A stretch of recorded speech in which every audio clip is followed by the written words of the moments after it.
Good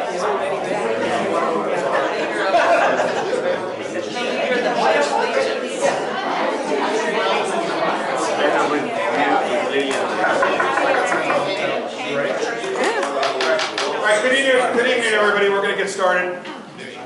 So we'll start with the Pledge of Allegiance. Pam will lead us since she's standing. Hand over your heart. Ready, begin. I pledge allegiance to the flag of the United States of America and to the republic for which it stands, one nation, under God, indivisible, with liberty and justice for all.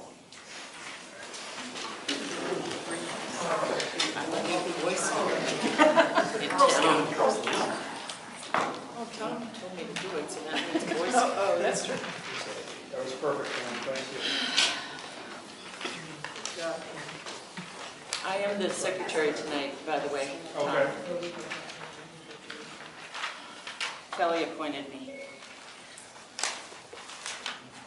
So talk slow, everybody, okay?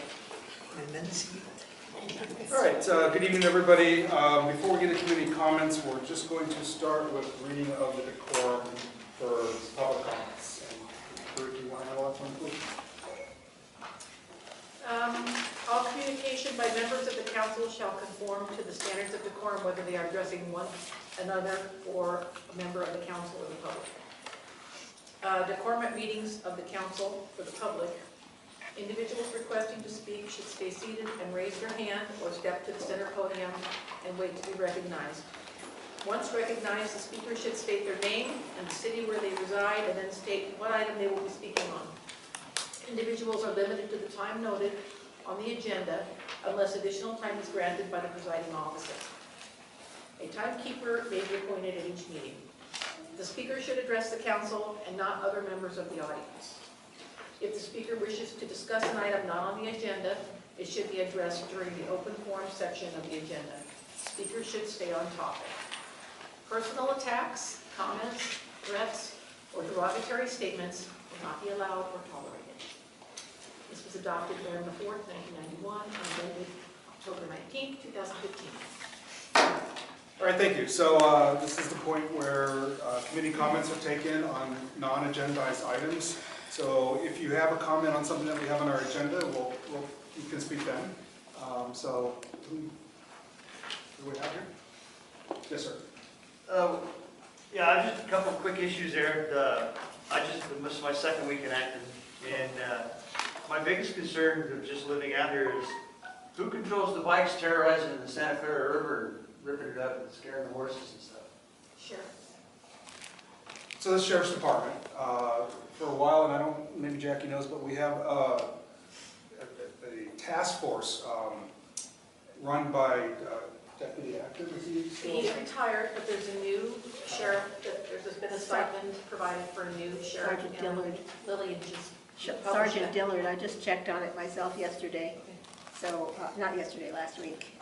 Dillard did take over. Dillard. So there's a new sergeant, Sergeant Dillard, who is taking over for Sergeant Acton, who used to be our local deputy who would patrol off-road vehicle, illicit off-road vehicle use. And are you the gentleman that emailed the town council about a week and a half ago? Oh, welcome to Acton. Thank you for doing that.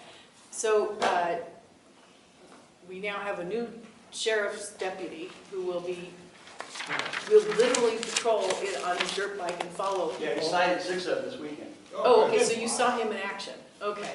But I mean, I'm just curious with the community standards we have that I've read of Acton, why more people, besides saying, well, the sheriff takes care of it, the sheriff takes care of it. Well, we know these are grown adults, kids, who allow these illegal bikes that are not registered, don't have headlights, don't have plates.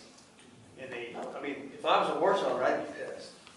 And we've had, over the last few years, I mean, they run around these horses down there. I've been down walking in the riverbed myself, and they just like fly by you doing 70, 80 mile an hour.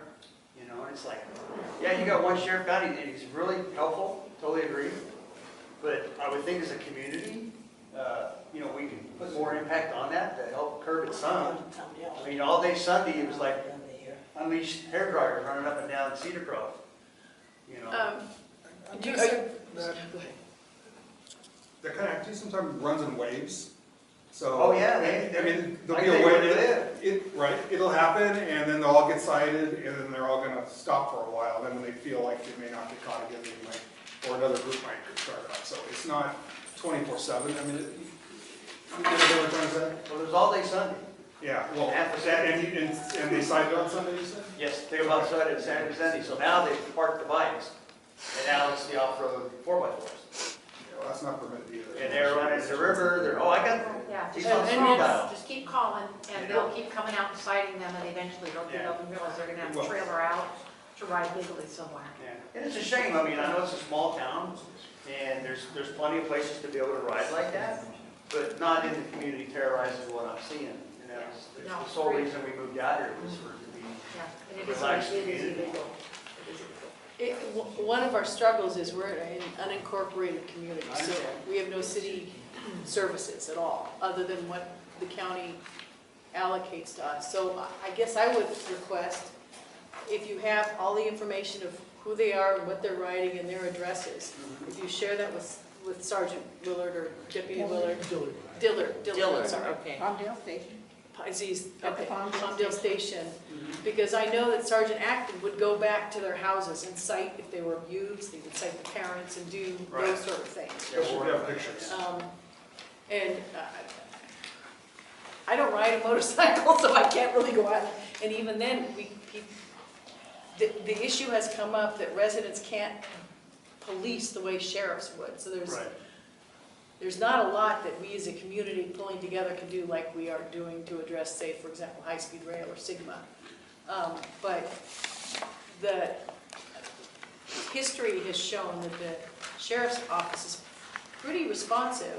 Oh, yeah, I agree. So anything you can do to help in that way would be with them. So you have contacted them, Deputy? Well, they've been to my house twice already. Okay, so you have their contact information and everything? Okay, all right. I was just curious, like, the reason why I brought it up is I was curious as a council, okay, what impact we have to help curb it. Because like I said, they're not adults. The ones driving the car, the 4x4s aren't. But these kids, I mean, some of them are not even that tall. Yeah, So they belong to somebody. right. And we as a council usually will act in a direction if one is recommended and that we can legally pursue. Okay. We've never been able to figure out what more could be done other than what is done, but if you have some ideas, we would. Chairman, I just pointed number 5 on our agenda, or number 6 rather. We're planning on getting a meeting with the Sheriff's Department to talk about how certain calls are taken, how certain laws are enforced related to dumping and other things. So Hunting. when we get this, when we get this meeting and we sit down, if this is something you're interested in, Oh, yeah, keep in touch, and maybe you'll want to join us when we get this meeting and say, hey, you know, my neighbors and people in my near community are really concerned about the motorcycle riding and the off-roading, and maybe we can figure out ways to streamline the response and maybe they'll suggest ways that they can curb it further in the future. But it's always been, in this community, it's been characteristic, they'll terrorize for a day or two, and you may not see them for months, and they'll come back when, maybe when the pain of the citation is over, I don't know. But, yeah, I think it's... Yeah, because one great concern was the fact that there's a sign right there when you make a left off Briar Glen that says no longer county maintained, and they're like, not much we can do, and they're like, No, that Sergeant Acton follows them onto dirt roads, Oh, yeah. absolutely. Oh, yeah, I've seen it. Yeah. So Yeah. that's, So if probably that's, Dillard does too. we'll make. And when we get to number 6, because on number 6, I'm going to suggest that we just don't look at Sheriff's Department here, that we look at Forestry Service and Fish and Game and some others, because usually it's the communication between departments that seems to break down. yeah, that's And what not Parks and really, Rec you know, come in, they said, hey, Yeah, we washed our hands with years ago. yeah. And So Forest Service has always been really good about, they put signs up. When this happened, when, I'm blanking on her name, she was almost killed. She was on horseback, and a guy came flying up, did a jump, and just almost landed on her. After that, the Forest Service put signs up, put fencing up, and so, you know, they're very responsive too, so that would be. So I saw a hand raised back there. You mentioned something about citizens can't do anything. No, in terms of like going after and chasing dirt bike riders That's not to true. arrest them. That's absolutely untrue. If you That's read what the we law- were- now, that's if what we you were took told. time to read the law, what the law says is, you can make a citizen's arrest, and if the person you're trying to arrest gets violent, then you're allowed to get just as violent, if not more. That is exactly what the state law says. Well, we were told that we couldn't do something No. like that, so. Very clear. By the All you sheriff's do is read it. department. Well, we can. Citizens carry more authority in this country than the police. It's by the people, for the people. That's how it works. We are the authoritative body, not you, not the police, and not the government.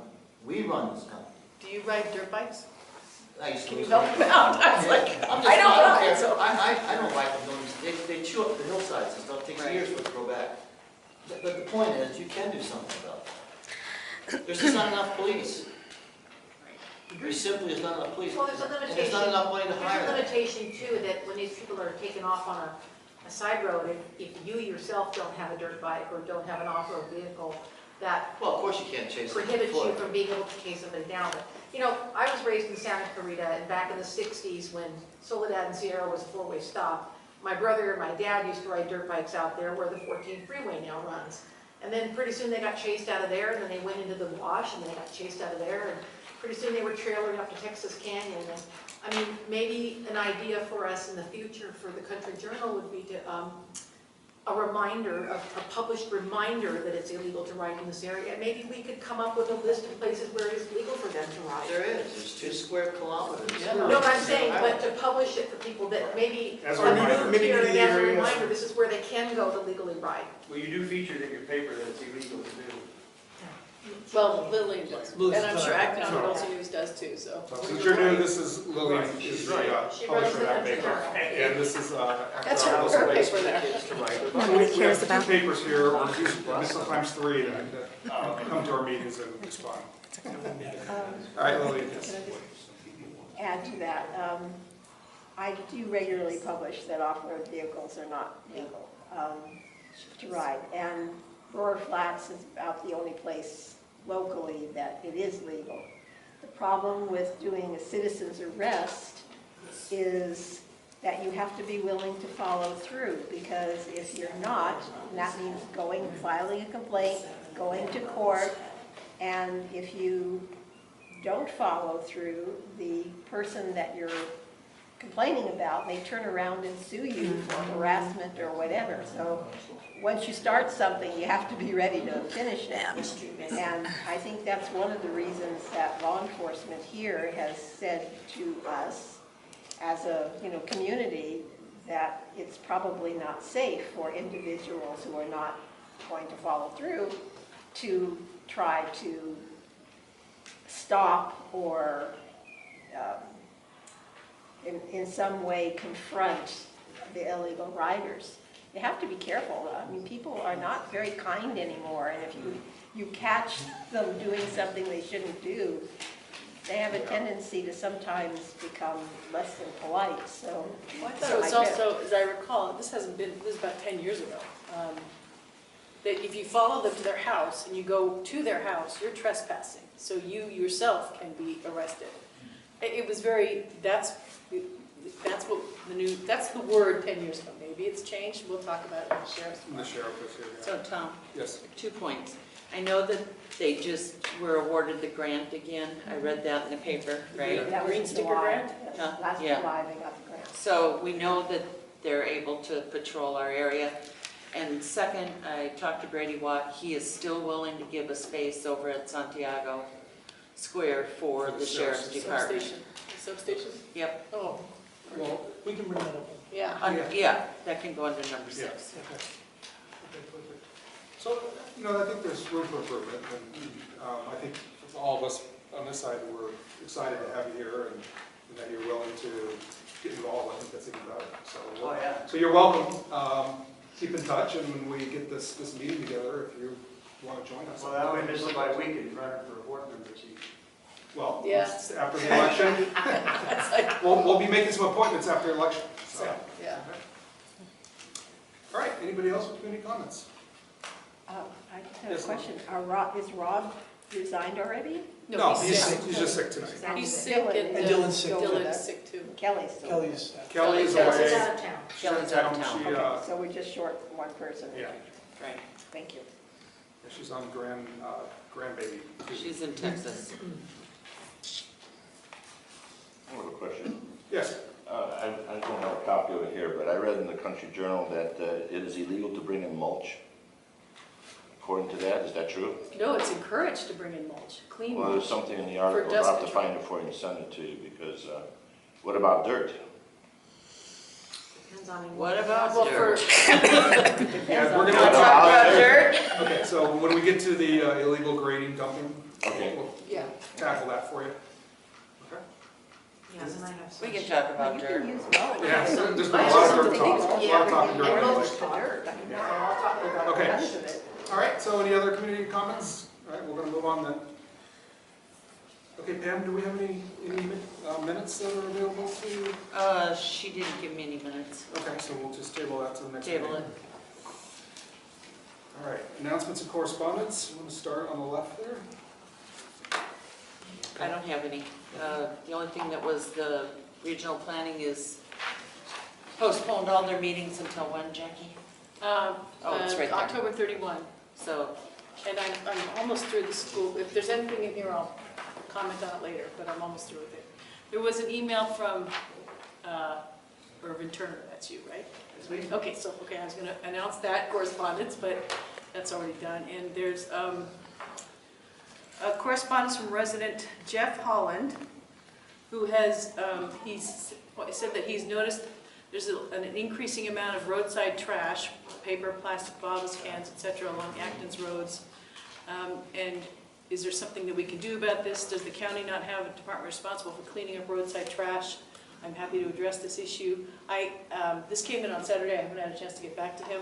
But, so that came in, and I'll respond back with the illegal dumping task force. Because I thought our experience was that the county public works is pretty good about Yeah, but it's responding to trash Well, the on the Women's side. Club also adopts a cleanup. the on-ramps, off-ramps, and cleans up. But I've noticed an uptick though too. It's, I'm sorry? yeah, I've noticed an uptick too, Yeah. especially in the major corridors, like I think people just toss. Well, it's The Women's rainy Club, season. the Women's Club spends a lot of time cleaning up. I think they have adopted Crown Valley Road up to the Yeah, the freeway. on-ramps, off-ramps, that Yeah. area. And almost all of the trash, and they pick up massive amounts of trash. It's almost all from fast food restaurants there.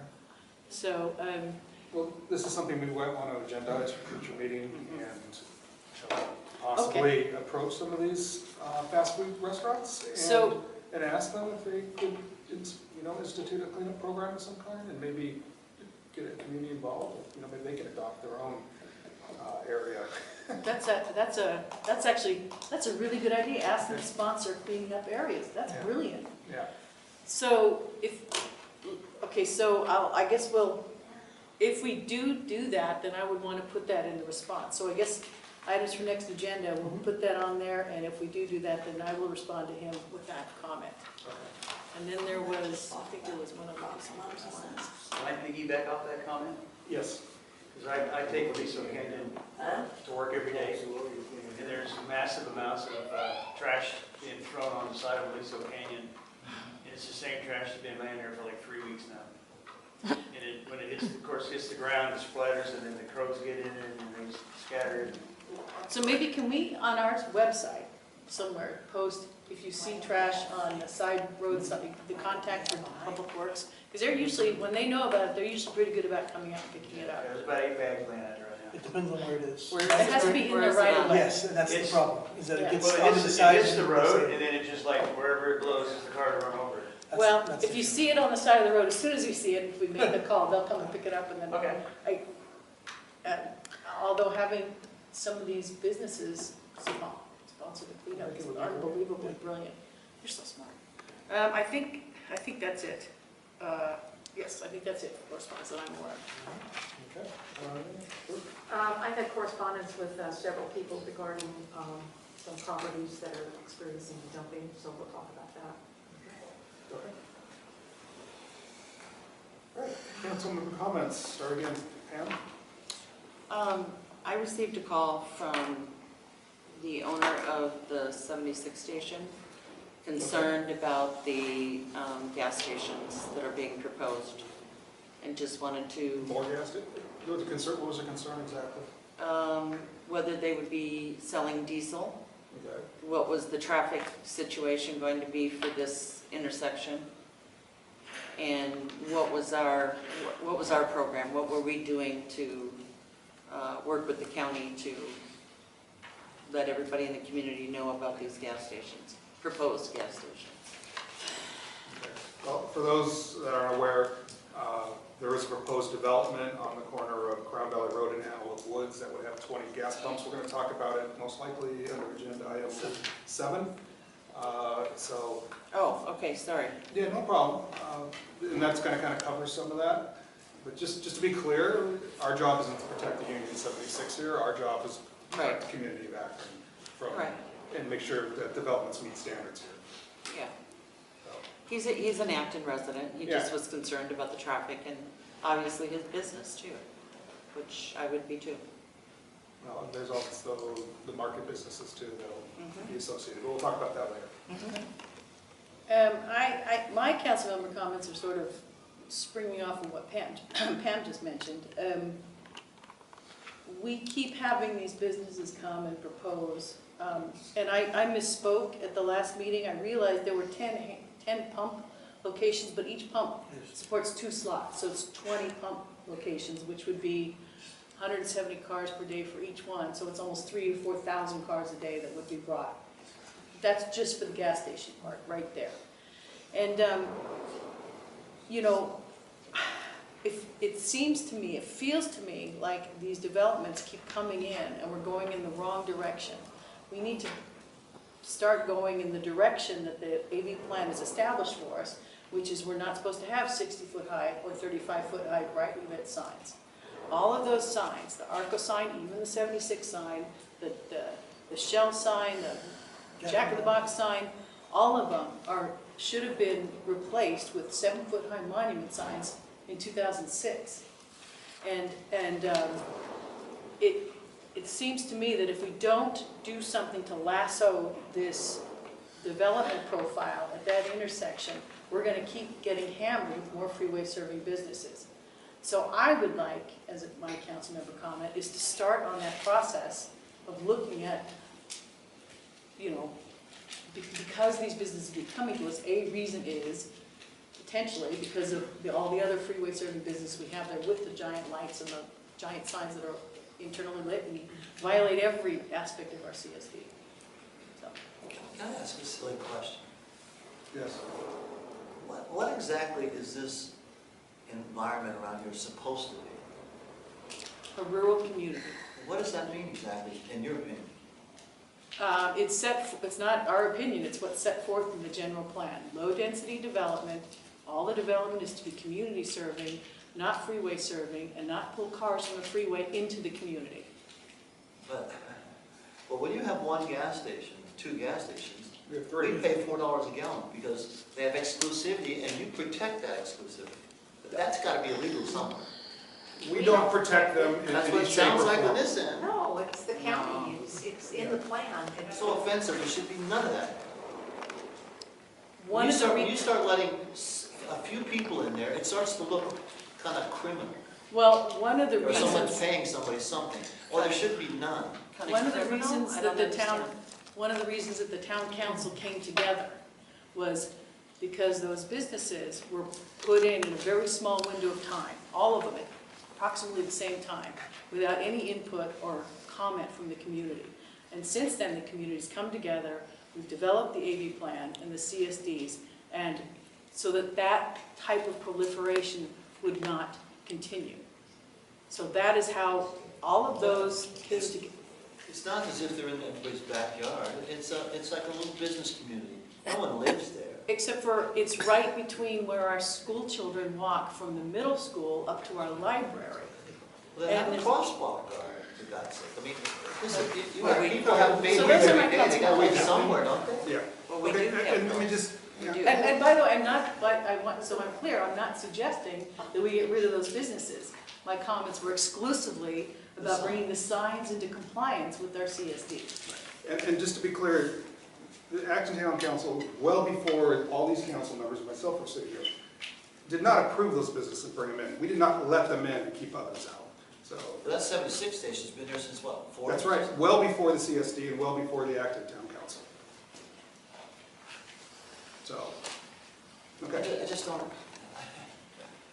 don't see how it could be bothersome. I mean, you got a school there, so you get a crosswalk. I mean, I went to school, there were crosswalk guards. I paid $1,200 a week, $55,000 a year in tax.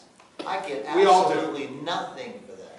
Well, we all do. We all pay the Except same taxes hassle. and the same, we all do. So the communities come together and developed an antelope area plan, and they've developed a community standard. And that development has been ongoing, and it's still ongoing. So, you know, if you see something different than what others in the community have seen, the place for you to get involved is in the Acton Community Standard Development, which is ongoing right now. Yeah, yep.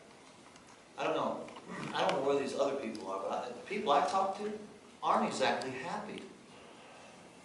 Well, then get involved in the Acton Community Standard What are they not and change happy it. with? Well, Well, they they need to feel come like you to a guys are meeting. Gestapo.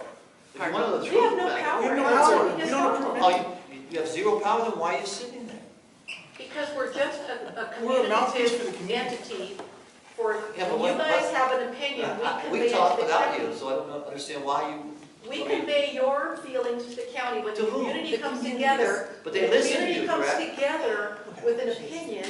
We as the council will speak for our community when they come together, and we will speak to the county on your behalf. That's all we can do. We can't deny or approve anything. What are you Well, saying? But they listen to you. Hold on, hold on. Well, they would hold on. listen to you as well if you were involved in the process, okay? So we're going to move on, yes. There are seats available. Nobody ran. It was in the papers for people to run, and so It's irrelevant. I have a question. So for monument signs, I mean, I was a building official in the community where they wanted monument signs. The purpose was because they were trying to bring in doctors, and it was a doctor community, it was a small community. That was their purpose. Do you guys have a purpose for monument signs? That is, the monument signs are that's the style of the signs that were approved when the CSDs were adopted in 1996. You don't know what the purpose was for that? Yes, the purpose was to make sure that the signs were purely informational for people, community people driving by. They were never intended and explicitly not designed for the purpose of being large and visible from the freeway. It's because of those businesses there that those provisions were added to the CSD to prevent that type of development going forward. And that was done when the CSD was adopted in 1996. So that none of this is new in this community, and certainly none of this is something that this sitting town council has just sort of made up. So the purpose is to be directional and informative, not advertising and not persuading drivers from the freeways to come into the community. Can I Well, also, when I asked a question about the purpose, I'm talking about what was their purpose in making that be that way? In other So words, that the signs would not. Because you see all kinds of signs in different communities, some are real high because you gotta, people have to see it from the freeway and different things. This is what our community wanted. In that realm, So- what was Acton trying to produce as a community? by They were making trying to monument produce, signs? produce signs that did not create intense traffic conditions. The signs, all businesses in Acton are supposed to be not freeway centric, they're supposed to be community serving. Their focus is community serving. Therefore, the monument signs are small because the community already knows the business is there. So it's just like, this is your driveway, this is where it is. You answered my question. Okay, That was my question. Sorry I didn't do it right the first time. can I ask a question of the people in the audience? How many people, by show of hands, are actual Acton residents? Okay, great. Acton or Agua Dulce. And then how many of you are familiar or have read the existing Acton Community Standards? An AV plan. And AV plan. So you're familiar with it and you've read it, okay. So there's some of you that haven't, and I would totally recommend that you go on our Acton Town Council website, and you can link to it there, and you can read it and familiarize yourself. And we are in the process of working with county. County is going countywide, they're helping to these small communities like ours to revise their community standards and update and fine tune things. So it's going to be all published, and the community is encouraged to walk through the process with us and give input. So you will be seeing things in the papers, and if you see something that you like or that you disagree with, we encourage input. But please do familiarize yourself with community standards, and that way a lot of these questions we're hearing tonight would not really be necessary, because you'd understand where this is all coming from. And remember that these community standards were developed over 30 years ago. So what we're doing now is we're updating them to what the community wants now. 20 years And ago. Yeah. was it 20 years ago? Yeah. I thought it was, sorry. Been revised once? No, I mean, just that one addition 2 months ago, but it's Okay. the same since 96. So, and I'd add to that, if you do have input, that the county has a nice website up on the CSDs. Just Google Los Angeles County CSD Development. You'll get to their website. And it has ample methods that you could add comment to. And your comment does go in the public record. So, and it is looked at. So if it is, you know, if it's something that doesn't agree with some other comments in there, they're going to weigh that out based on, you know, the number of comments and the type of comment, that kind of thing. Your voice does matter. Your voice does matter. Your opinion does matter. And as a town council, we've pushed hard to make the CSD process available to everybody, and we want it available We've to had everybody. 7 public meetings in the last year, And we probably had 3 attendees, each time. so, besides us. So, Jeremiah, did you have that one? No. Okay. So just to piggyback, please do take a look at the actontowncouncil.org, actontowncouncil.org website. On the right-hand side, top menu item, you'll see that the community standards and the Antelope Area Plan is available on there for you guys to look at. And I'm not going to say it's enjoyable, because community standards easy, but the Antelope, the AV plan it's a big one. Okay. Search is your friend. And So- Tom, just to reiterate, Aqua Dulce also has community standards. Yes. And so he lives in Aqua Dulce. You're gonna have property here as well. That Oh, property- I'm not trying to get personal, I'm saying that that's available there too. Right, and they do have their regular town council meetings as well, so. And he might maybe attends, I don't know. Yeah. You know. Did you have anything else to add? I don't for committee, council member, but I want to backtrack real quick to the announcements and correspondence. We did have an announcement from a resident, and I won't mention her name because she was concerned about a neighboring property, and I referred her to regional planning. It was regarding cleanup. And then we had a gentleman that wrote in and voiced his opposition to the proposed gas station project. So that's all I want to mention. Okay, Jackie, you had something else you wanted to? No,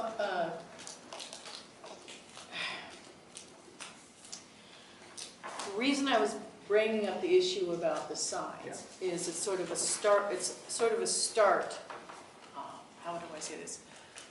This town council has gone forward to the furthest extent possible to address the child safety issues there at the Antelope Woods and Crown Valley, and from Antelope Woods up to Sierra Highway along Crown Valley, which is the area that I'm talking about with where these signs need to be addressed, to bring them into compliance with the AV plan and the CSDs. The reason is because I think we've done a lot of work trying to get the Safe Routes to School grant program rolling forward. I checked on the status of that late last week. The decisions are being made up in Sacramento. Nothing's come out yet. But we've gone as far as we can on pounding on state and local county public works to help make that area safer. And I think we've done as much as we can in terms of trying to communicate that the AV plan and the CSD requires that businesses in this community be community serving and not freeway-centric serving. But another, and so I think it's a leg that we need to sort of, or a course we need to chart, because we have not gone down that leg of the triangle. But I also am concerned, when we started this SRTS effort to try to make that whole area safer for children and equestrians and people and bicycles, and mules that go down there every day. I looked very carefully at all the traffic studies that have been done on that intersection, those intersections over the last 10 years. And consistently, every single one of them shows that currently traffic signals are not required, even with the existing businesses. But the new traffic studies for some of the newer businesses showed clearly that the traffic signals warrant thresholds were exceeded, and that would potentially trigger traffic signals. Our AV plan says no urban infrastructure in this community. We are not supposed to have traffic signals. We're not supposed to have street lights. We're not supposed to have those sort of things. And the issue sort of came to a head about 8 or however many months ago when Superintendent King was here to introduce himself. I don't remember how many months ago that was. Because there were people in the audience that were talking about how red lights should be installed at on the Crown Valley Antelope Woods, not just Crown Valley Antelope Woods, but Sierra Highway and the off-ramps, 4 traffic signals. And it was bothersome. It bothered me that there were people who were making those statements without having studied the studies that we'd seen, without being aware of our CSD or our AV plan. And well, I don't know what more I should say, but this it is a foundational principle in the planning documents for this community that we not have traffic lights, that we not have development that require traffic lights, and that we not have signs that pull traffic from the freeway. And anybody who says that we should have traffic signals really needs to come to a meeting and discuss it so that they can learn. And every time, going forward, I will bring all those traffic studies with me and prove these statements that I'm making. Can't you put up those little red lights on the stop sign like they have all over the place? We'd be fine with that. Why are they not there then? Well, we have been for over a year now working closely with the Department of Public Works to put stop signs and visible stop signs in a number of crucial areas, including, Ruth pulled this one off, Aliso and Aliso and Soledad. We've asked them, we've said we'd love to have flashing stop signs at Santiago. At Red Rover, same situation, up Shannon Valley. But these are not things that we can do on our own. Public Works is working with us to look at all of those concerns. We're looking at Crown Valley right now, near the park, same idea. We have asked for flashing lights. It's been over a year. No, for the last year we've been working. 2 years. Well, a year ago we succeeded at Santiago. We've succeeded at parts of Shannon Valley. It's a slow process. We're hopefully going to have one down at Crown Valley in Syracuse within the next couple of months. But Public Works has to do the study. It has to go all the way to the Board of Supervisors and get approved by the board before it can be done. Bunch of red tape. It's a bunch of red tape. But that's the way the county works. Can't we get like Trump to come in for a week and get it all done in a couple hours? They'll make it great again. But you know what? The Public Works Department has been over backwards. They have. I have no... They've been great. I mean, they have, but they have this study has, like the one at Syracuse and Crown Valley has been found to be warranted for a 4-way or a 3-way stop. It's where the park is right there. So that's been found to be warranted, but they're waiting to implement that after they finish their study on the rest of Crown Valley. We had a bad rollover accident where somebody was making a left-hand turn off of Crown onto, I believe it was Roberts Road. Yep. And when he slowed down in his Jeep to make the turn, a person behind him thought he was just slowing down for random reasons and tried to overtake him on the left and ended up T-boning him and rolling him over. Thank God nobody was hurt. But it was a scary situation, and we realized that there was no left-hand turn lane there provided for the man in the Jeep, and also the speed limits changed right there from 40 to 50, which kind of encouraged the person coming from behind to speed up. And so Public Works is looking at all that and kind of weighing the options of how they can make that a safer section. And we've also asked Caltrans to drop the speed limit down to 25 miles an hour. It is 50 miles an hour right there on Crown Valley headed towards the on-ramps. School. Right. All the way up to the stop sign at Sierra Highway. This was part of our SRTS effort.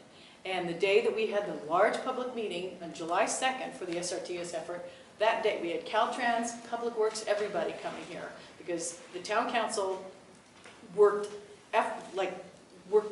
tirelessly with Public Works.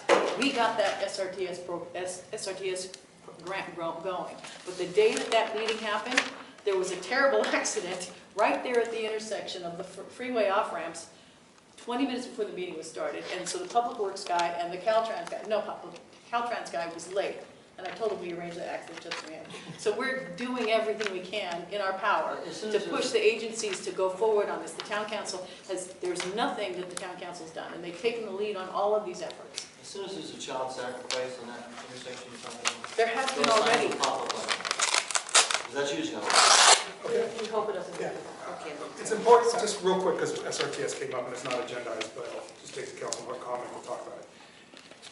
Even SRTS is a grant, state, federal. If we do not receive the grant funds, both Caltrans and LA County Public Works have agreed already to make improvements in that area. And they've already done something. And they've already done something. It looks like Caltrans is already preparing to do the work underneath the freeway. Yeah. So, in my mind, we've got a win-win here. If we don't get the grant funds, they know they have a problem, and when they know they have a problem, they're not looking the other way. So our county is looking out after us. They really are. And same with Caltrans. So just so, I think that's important for people to understand. And Avenue K, that automobile section over there, K and 14, where they sell Hondas and all kinds of, that little car section. Familiar with that? I don't, In Lancaster? oh, Lancaster. Right. In one day, that entire development there had blinking stop signs. Overnight, they popped up. But that's a It's a city, and I City. assure you, they may have went up overnight, but they didn't get, the implementation process didn't happen overnight. It can be installed in a couple of hours. Is that expensive? The process didn't take that All right, Ruth, we're gonna move on. Did you have a comment? Yeah, Okay. on Aquadosi Canyon, they Uh-huh. have a blinking light that says horse crossing. You can't put a blinking light, red one that says children crossing. You put one up for a horse, you can certainly put one up for children. So is it your understanding that we haven't tried to do that? Well, it costs money. But No, the county is willing to the do it. county is responsible. And they're doing it. Trust me, they're going through this It's a process. solar light. Pardon? Yes. Solar, yeah. This county is going through putting the process of agreeing to do that. They haven't committed to it yet, so we Well, I would can't. think children are much more, We agree. even though everybody here has horses, they love their horses and they're older, I would think children are just as much important as a horse. Is it your impression And that when we don't somebody's agree with child that?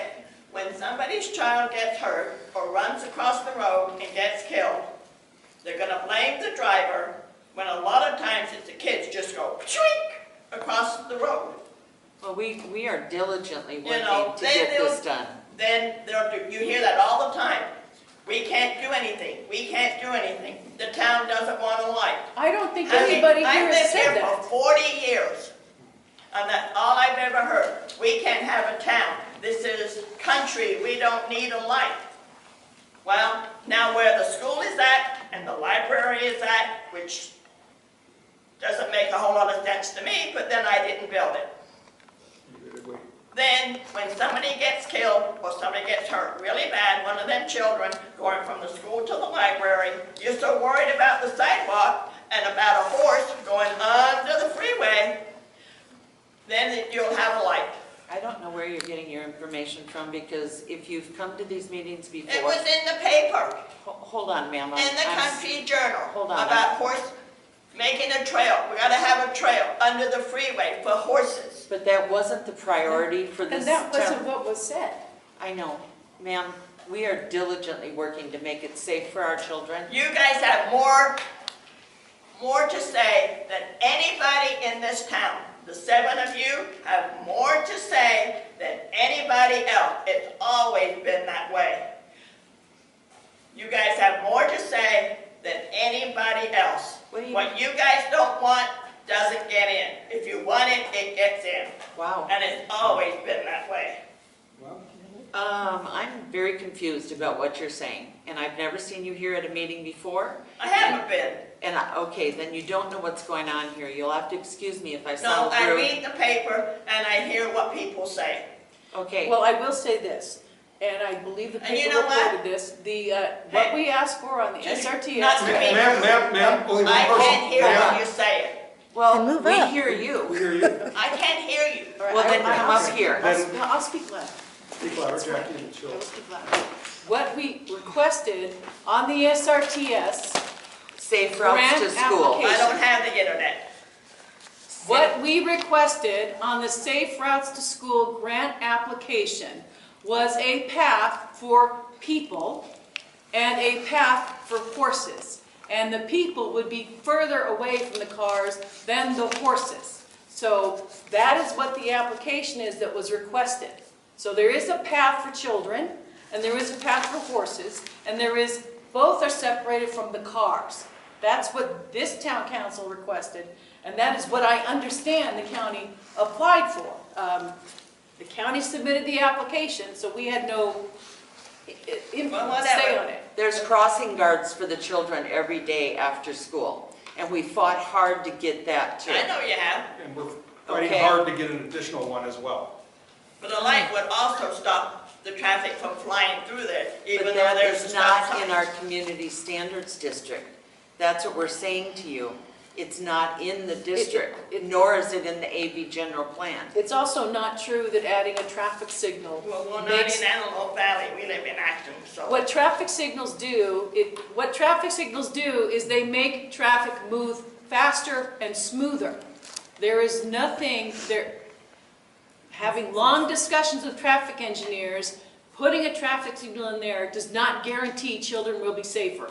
And in some ways, they'll be less safe. Why do they put it in anyway? To keep traffic flow. To To increase the keep traffic traffic flow rolling. through an area. To When you put increase it- the flow. When you put a traffic signal in, each lane can accommodate 1,600 cars per hour before it's determined to be too full, okay? We have 3 lanes at Sierra Highway going east, 3 lanes going west, because you have a right turn, straight, left turn. Right turn, straight, left turn, east and west. Same's true going north and south. So that intersection with the traffic signal could theoretically accommodate, was it 15 or 18,000 cars per hour? And that is what the traffic light, that would be the purpose of the traffic we made. And the school board made that recommendation as well. That is all in the hands of either the County Public Works or Caltrans. Caltrans, my understanding is they are studying putting in one of those walk, no walk things that they have, for example, at intersection crossing areas. That's typically what they put there. So are you folks here because of child safety? Is that why you're here tonight? I'm trying to, I like kids, they need to send me my own. well, none of us do. I mean, we all know these children. We've all lived here for 30 years. What about you, ma'am? Were you here tonight for children? What was your concern tonight? Was it about the crosswalk, or I'm trying to understand? I can't hear you. Well, Okay. don't look at me like that, I can't hear. Well, I'm sorry. Well, okay. Can your husband hear? I'm sorry, Can he hear what I'm saying? not really. I thought maybe you'd have microphones, but you don't. Can move up. Do you want to move up here and sit That closer? doesn't do any good. Doesn't do it. You just have to talk louder, and they don't want to talk louder, so. I'm loud. I'm sorry? I am loud. What did you want to talk about tonight? What was your concern about the children? I'm trying to It wasn't, understand. you just brought it up, and I just said what I thought. Oh, okay. All right, I'm not allowed to say what I think. Oh, boy. we're gonna move on. Yep. we're Okay, moving so, ma'am, we're moving on to the next agenda item.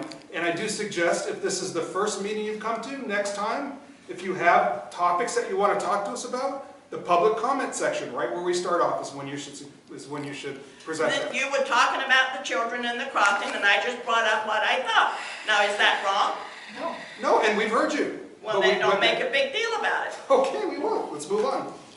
Okay, Tom, she heard you and not me, and I'm as loud as you. That's amazing. Okay, let's talk about we had a community member that suggested that we get together with the Palmdale Police, Yep. Palmdale Sheriff's Department, and just kind of talk about things that are important to the community, Yep. such as communications, who you call, when you call, what can be expected. So, There was also a request, I think, to, I just want to make sure this is on the fire, a log on the fire. Make sure that when they get calls, that the priorities are reasonable. I think I heard a hyperbole from a resident saying, well, I called the deputy, but he said he had to go get a cat first, so I was lower priority. And I think they were kidding, but I think that was meant as sarcasm. I agree, but I think it's fair to, it's an issue perhaps to talk about, so. Right. So our resident deputy before Sheriff Sofa, we had Sheriff Short, he very clearly always would say that safety with calls that involve people's safety will always going to trump other things that are happening. And so that's part of living in unincorporated LA County. But I think it does make sense to go down and get a meeting with somebody of authority, you know, whoever presides over that station there. Captain Neer, yeah. And would be the first step. And I think maybe the second step to the same concept would be to try to get Forestry Service and California Fish and Game, or Fish and Wildlife, too, because we've had a few trespass issues that are going on due to hunting season opening. Yeah. And the Sheriff Department really, I'm not criticizing, but it seems that they really didn't know what to do in that situation when a hunter burned a trail over private property to get onto a closed Edison road. And I think that some communication between the departments and maybe some policies that they could come up with, or ways to communicate with each other, would be a good thing, and I think maybe we can get that going, hopefully.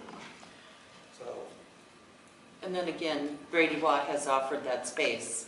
Yeah, and I don't know if that's dead or not. Is that, did that die with Sheriff Short, or? I don't know. I think that, my understanding is it kind of petered out because he was kind of spearheading it, and so I think by bringing it back to the table, maybe talking to Deputy Sofa and getting him to help add some pressure, I think we could probably get it drummed back He's up. actually holding a space for our community. Right.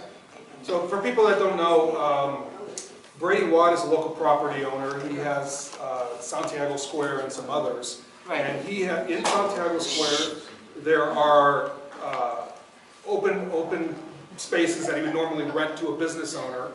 And he's made one of those spaces available to the Palmdale Sheriff's Department and the California Highway Patrol as a place they can go and do reports and be available to the community. And Sheriff Short, before he retired, was kind of spearheading this issue with the Sheriff's Department, trying to get that facility set up. So that's something else that we would talk about when we have this meeting and find out what the status of that is. And I think it's fantastic that Brady is still holding that open for them. Yeah, he is. I'm a little bit concerned about the issue with the hunting, because it's not the Angeles Forest there. It's the San Gabriel Mountains National Monument, and I don't think hunting is allowed there. It still is in the monument. In the monument? In the monument. You have to have national park status for the most part. All right, okay. And I think that also, from talking to friends that hunt, sometimes it's difficult to know where. You can and can't? Yeah, there's not a line laid out like you can't cross that, so. But it is obvious if there is a gate, Correct. a gate, not a little gate you open up like, you know, for a personal property, a big, thick steel gate made out of 12-inch steel pipe. Cross a road, you don't go 200 feet to the right, put it in four-wheel drive, burn through somebody's property to get on that closed road. And some of those gates are put up 10 years ago because of the off-roaders. Correct. To get Edison and the Forest Service worked hard because we worked with them on that. And I do believe this particular gate in question controls the easement for Edison. Yeah. It is not an A&F road. Right. It connects to an A&F road, but it is not an A&F road. Oh, okay, gotcha. A&F roads are Angeles National Forest roads. So they have their own road system and numbering. Okay, so if somebody wants to throw a motion out so we can get a meeting going, that'd be great. I move that we contact the Palmdale Sheriff's Station as well as the Forest Service and Fish and Wildlife to address important issues, such as what you were discussing. Okay. Second. All right. I'd like to take a friendly, Who's second? Ruth. that we specifically contact Captain here. Okay, I accept that amendment. And I also think that Sheriff Sofa, I believe is still our, Deputy Sofa, yeah.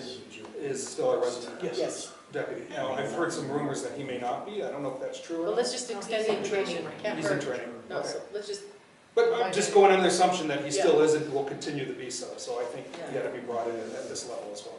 I agree.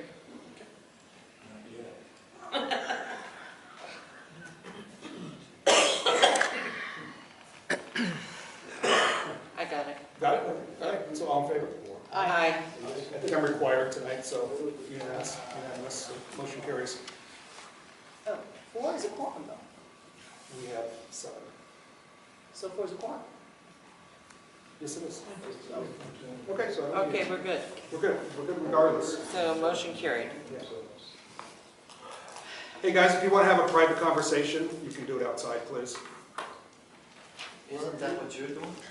No, we're not having a private We conversation. just You're voted. not addressing us, you're talking amongst yourselves. No, we're taking a vote. We just voted. That's how a meeting is run. Standards of decorum. Standards of We actually- decorum, sir. We run by Robert's rules. So a motion was made, it was seconded, there was discussion, a friendly amendment was offered, it was accepted, the revised motion was considered and voted upon. That's all we just did. And now we're going to go and take our personal time and make these connections and contacts and make it happen. And sir, you're more than welcome to join us. Okay? Anybody who wants to be involved in this process, just let us I know. don't know your name. Mr. Urban, it's, What is it? Urban Turner. Urban, I-R-B-I-N. ER. ERBEN. Oh, He's contacted the website, so we have. I haven't seen it. Okay. New resident Yep. who wants to get involved and help us. Awesome. I have a quick question, just Yes. concerning what you just mentioned. When you are appointed by the council, how long is that appointment last? How long is it good for? Generally lasts to the next election cycle. Excellent. When you're elected, it's usually for 2 years. Appointments are for 1 year till the next election. We hold elections every year. We're not required to follow state law, which says you now only have elections in even numbered years. So we have elections every year when we have a full slate of candidates. We've not had a full slate of candidates for years because nobody wants to do the work.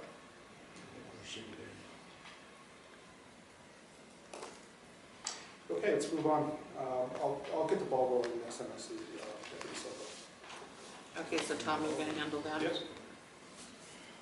All right, now back to the Crown Valley developments. And I know, Jackie, you were very concerned that we as a community, not the 7 of us, should be taking a position on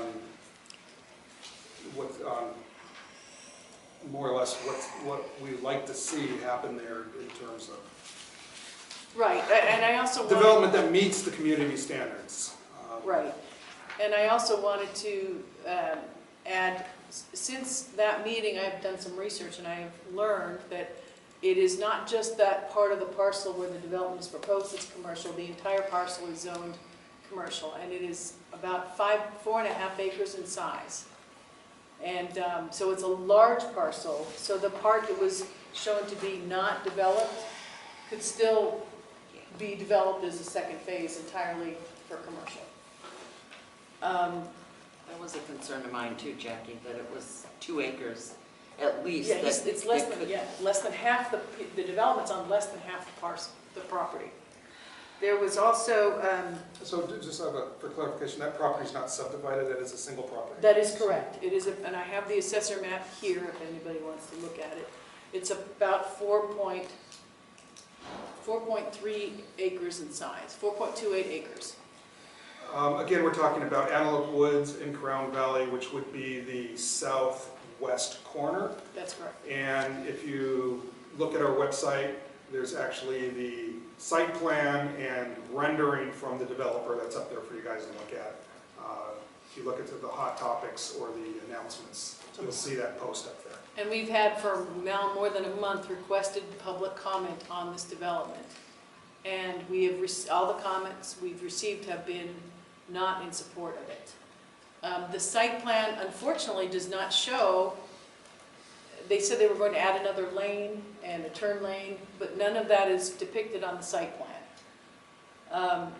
But what is depicted on the site plan is a 30-foot high sign, and 10, it appears to be 10 gas kiosks, which, although there's no details, usually kiosks are one on each side. So that would be 20 pumping sites. Wait, 2, 4, 6, yes, 10. So that would be, you know, according to that. I was in town, I drove, it's Sunday, 6 o'clock in the morning, in the wintertime.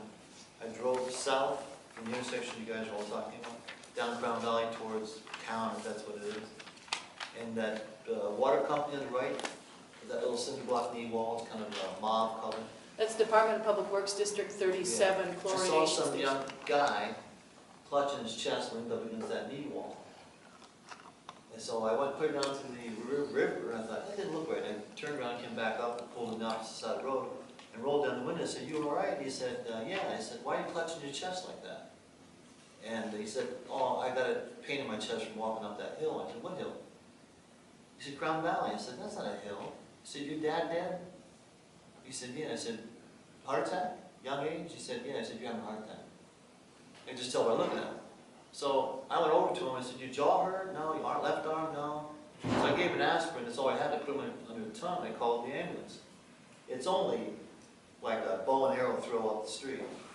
So after about 45 minutes, he said, "Hey, my jaw hurts and my left arm hurts." I wanted to pick him up in the worst way and stick him in my truck and drive him to the hospital, which is like a 25-minute ride either direction. What this town needs is a helicopter and a real little Mickey Mouse hospital. It's about $5 a piece for everyone that lives here. Have a PA at every 12-hour shift, because someone you love, I can guarantee, it's not happened yet, but it will. It's too far a distance to drive. By the time the ambulance comes all the way up here and turns around and goes all the way back, you're dead. We have ambulances We in have, town the now. county has put AMR Still the in same town. distance. No, it's here. 10 Here. minutes to, Sierra Highway and Crown Valley Road, or. It's Crown Valley right Road. at the place. Well, by the way, that 31-year-old man I talked about is dead. Never made it to the hospital. I watched that fire truck. I said, I told the fireman, "Where's the ambulance?" I asked 15 times, "Where's the ambulance?" Just like an hour and 10 minutes now, he's lying on the ground. So he threatened to have me arrested if I get involved and disrupt their little operation. I don't know when he ever made it to the hospital, but I did find out he died. Well, we do have ambulances here in town. They have a station right over by the pizza place on Sierra Highway. And they service from Aqua Dulce to Palmdale, that's what I understand. What I'm saying, And now we have the Palmdale for Regional. bad coronary, We have the Palmdale it's a long Regional. ride. Palmdale Regional Hospital is right at Palmdale Boulevard. You ever been in that place? Yes, I have. It's a brand new hospital. I've been in it many times. It's pretty pathetic. Okay, well, that's your opinion. It's valid. Okay, well, you know, thankfully, you've got a representative from the county supervisor office here taking notes, so. And we have ambulances here, and I had an office right next door to them, and they're in and out all day long. They're servicing something that we never had before, which was an ambulance in this town, other than calling the paramedics at the fire station. So we've got immediate service from trained people right here. Yeah, it's still a long ride. Well, To I a understand. hospital? Yeah. He's saying like, Very by the long time they look flight. at you. So you're suggesting we should have an emergency room in Acton? I think, That's what he said. what I think you I should thought it have, said a little clinic. That's not an emergency room. not a clinic that actually can handle coronaries, bad wrecks, with a helicopter. I've been flying them all my life. It's about, for all these people who live here, it's about $5 a piece a month. I don't consider that frightening. And then you can stick them in it and fly them there quick. Or if something's so bad, they can recommend flying to downtown LA or Cedar Sinai. Can I ask you, can you please just submit that as a comment, and then we will forward it to the supervisor's office for their, Sure. that would be great. But on this issue, I I would like to move that we write a letter setting forth these concerns on this development. The CUP, the large sign, the traffic, the 7,000 square foot market. Are you gonna write it Yes. down for me, or do you want me Yes, to? I can write it down, but that's done. So we write a letter, that's expressing these concerns. Liquor license, CUP, sign, and traffic.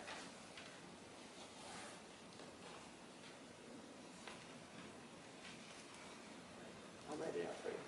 Okay. Just a comment, there's a lot of retired people here and elderly people. An urgent care center, a small one, would be very helpful here. We And that's had one of one. our concerns. We had one. We had two. They Yeah. did not survive. Did not survive. They did I not. used to go to High Desert. High Desert had a branch office here. Did they? Right here on Crown Valley Right, Road. 100 Where'd yards they down go? the road. They They- went back to their urgent care, Mothership. the mothership there. They didn't in have enough Palmdale, business. Lancaster. Yeah. I was And then there was I another smart. clinic at Santiago that did not survive. Garrison, Dr. Garrison. So we've had two clinics. The one clinic was here for at least 3 years. High Desert, I think, was here. Yep, it was here for some years. And It a was- bunch of us went there, tried to, switch our doctor to there and tried to make it work. So we did have it, Yep. it just didn't survive. We do have, though, Aware of that. fortunately, Thank you. I was not drugstores. aware of that, thank you. Yeah. No problem. where we have drugstores too, where we can get our prescriptions filled. We We didn't have have two. that for a long, long time Yeah, either. we have two. So we're getting these things. Okay, Not we've got a on motion on the table. Yes. I second. Okay, Jeremiah Second seconds. by Jeremiah. Jackie, you're gonna write this letter when, and we're all gonna see it when? I will probably have it drafted within the next 2 or 3 days. Okay. I still have to get back to the developer with the CSD showing where it's a 7 or 5 or 7 foot high sign limit. Okay, so it was liquor license. What else, Jackie? I'm writing it out for you. Okay, thank you. Second by Jeremiah. Yes. That's what I got so far. When you're ready, Jackie, I'm done. if you can read it. Okay, I move that we write a letter addressing these concerns, CUP, signs, traffic.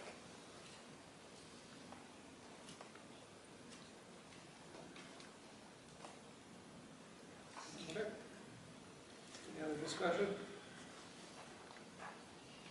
All right, all in favor? Aye. Aye. Motion carries, Jackie, you've got another letter on your plate.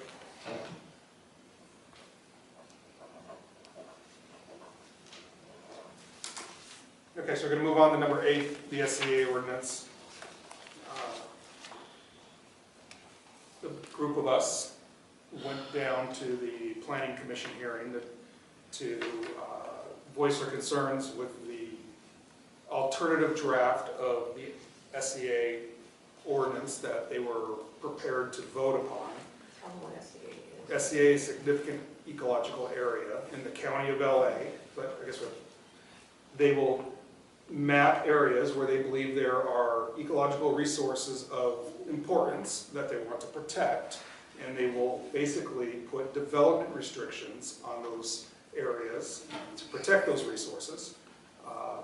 In Acton, not in other places, we only speak about Acton. These SCAs are single-family homes in ranches. They're not in there's no commercial building in these places already.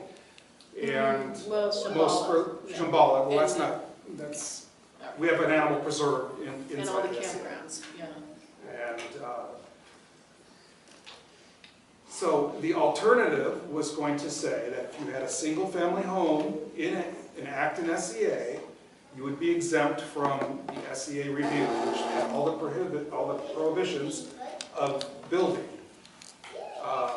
What they said is if you lived in Acton, but you're within Angeles National Forest in holding, you did not get the single-family dwelling exemption.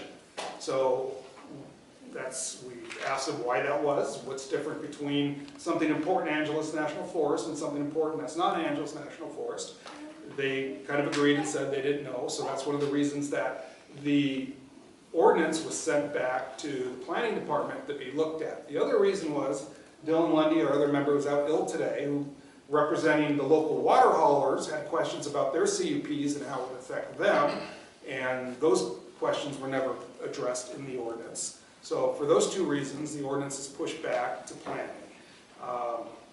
Another reason that was that the county had promised the community of Acton to have a workshop for the SEA. So if you're involved in an SEA and you had a piece of property, you can run through the ordinance and see how it might affect your property.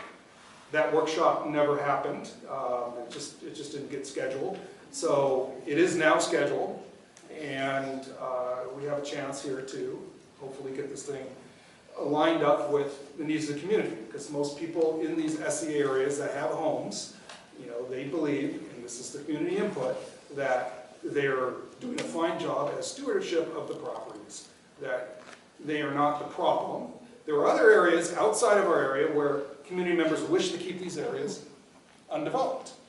But in Acton, generally speaking, everybody who's given us comment has said that, we don't want these restrictions put on our property, where you would have to set aside, what's the percentage roughly? A minimum of 50%. Okay, so if you had a 5-acre property. If you're anywhere near the riverbed, it's at least 80%. Okay. So between 50 and 80% of your property would be undevelopable for any purpose. You have to sign basically Covenant. a covenant that in perpetuity it will remain untouched. I mean, you can't even walk on it. It's in the riverbed. About a third of our community is in the SEA.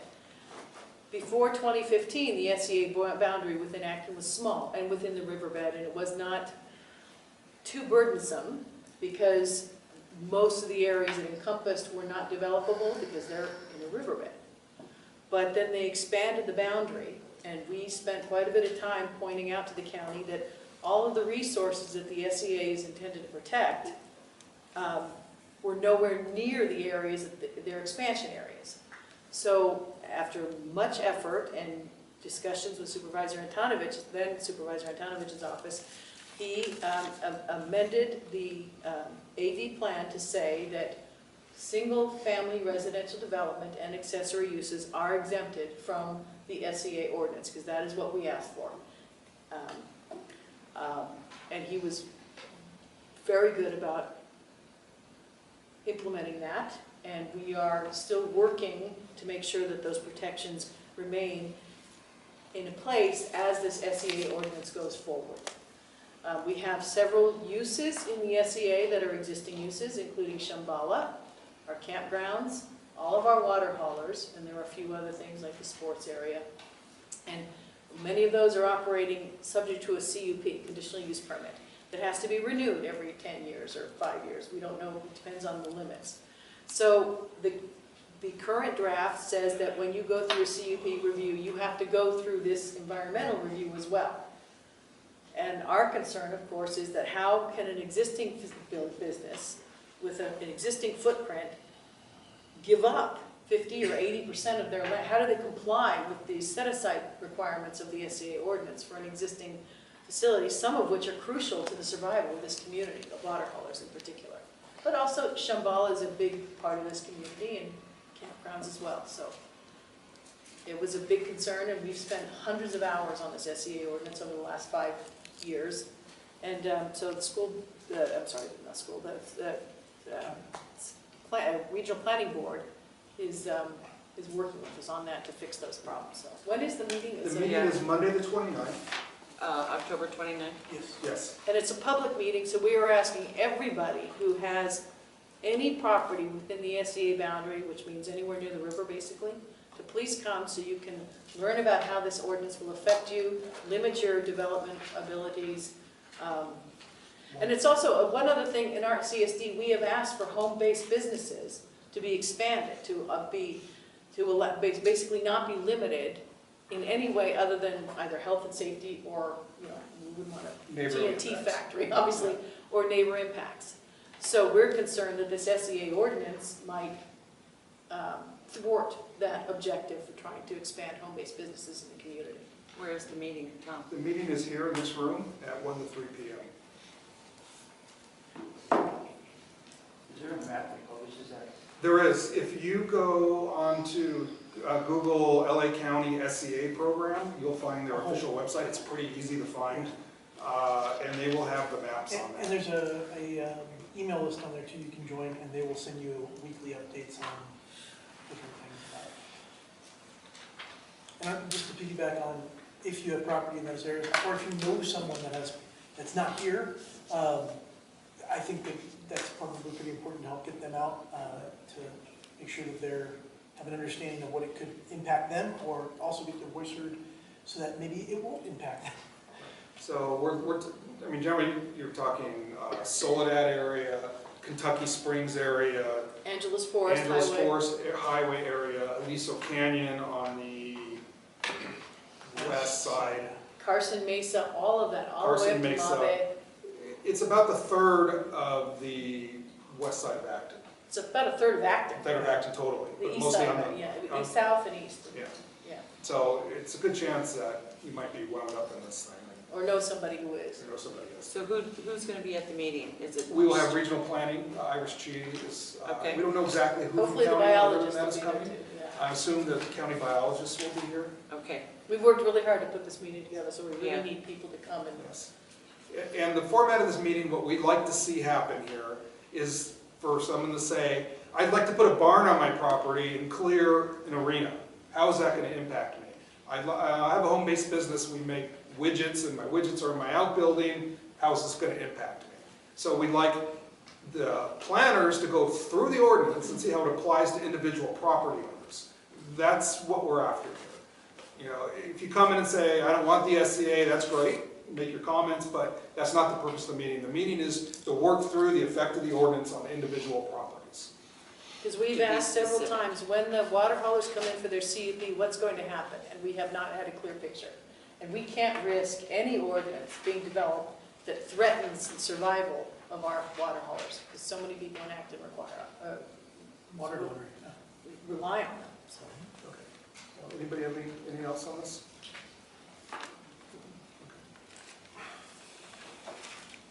Hey, Ruth, film standards, you want to fill us in? Well, we received a updated version of the final draft, so to speak, from Gary Smith of the Chief Executive Office. We've been working with county, public works, regional planning, Film LA, all the different agencies, LA Sheriff, Fire Department. Got everybody together and had two big meetings. And the purpose of the meeting was to address the needs of our residents as far as being their rural lifestyle being protected, their quiet, their solitude being protected when they have possibly a neighboring property that's being used on a regular basis as a film location.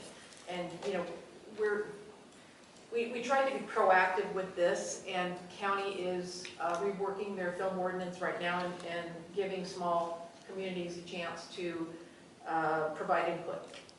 So this is what we did, and the final draft came back, and as chair of the committee, I was a little bit disappointed but I do understand that it's necessary for county to keep fluidity for the film industry, that they need to be able to flex and flux. If a production needs to run longer than 10 p.m., they want the film industry to be able to do that, provided they survey the community where it's going to be taking place, things like that. As somebody who's trying to protect our Acton residents and our country lifestyle, I would have liked to have seen more definitives. But I do understand county's reason behind keeping things fluid and having these little,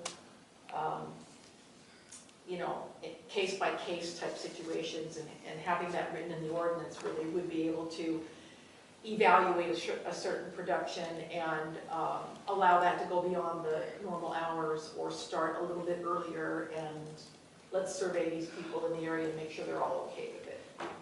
If you happen to live in an area where you've got filming close by you all the time, or even a couple times a year, you can go on to Film LA's website. I think it's been in the Country Journal, email address and everything. You can go on there and you can register yourself on their notification list. And they're encouraging this. They would like to be able to notify people by email of when there's going to be a film production in their area. It's a more efficient way for them to notify people in a timely fashion, rather than taping something to your fence or your mailbox or whatever. That's really not a good way. It creates trash. It's not always seen. So they're trying to be more proactive with their notifications. But all in all, I think we've sort of reached the end of what we can do as a committee, and I hate to, I'm not saying that I'm throwing in the towel, but I feel like I've exhausted my ability to influence county any further to get any definitives for us, but I am satisfied with what I was given from county, and I feel like they are looking out for us. They are implementing more strict standards, and we've had one of our committee members happens to live up in the Mary Hill area in Ravenna, and he was constantly affected negatively by filming, constantly. And he's had great improvement since we've been sort of barking our needs. And county has listened, and county has responded, and they have made sure that the permits that are coming through are falling in line with what we've discussed. So I would say I'm 90% happy with what we have. I would have liked to have seen a little more defined, black pen on things, but I do understand that county, they have to also please the film community, and so they are keeping fluidity in the final documents. But that's all I can say. I was concerned for properties that were being used on a regular basis for filming, let's say that perhaps that are A2 zoned, and now they're turning themselves into like a film ranch.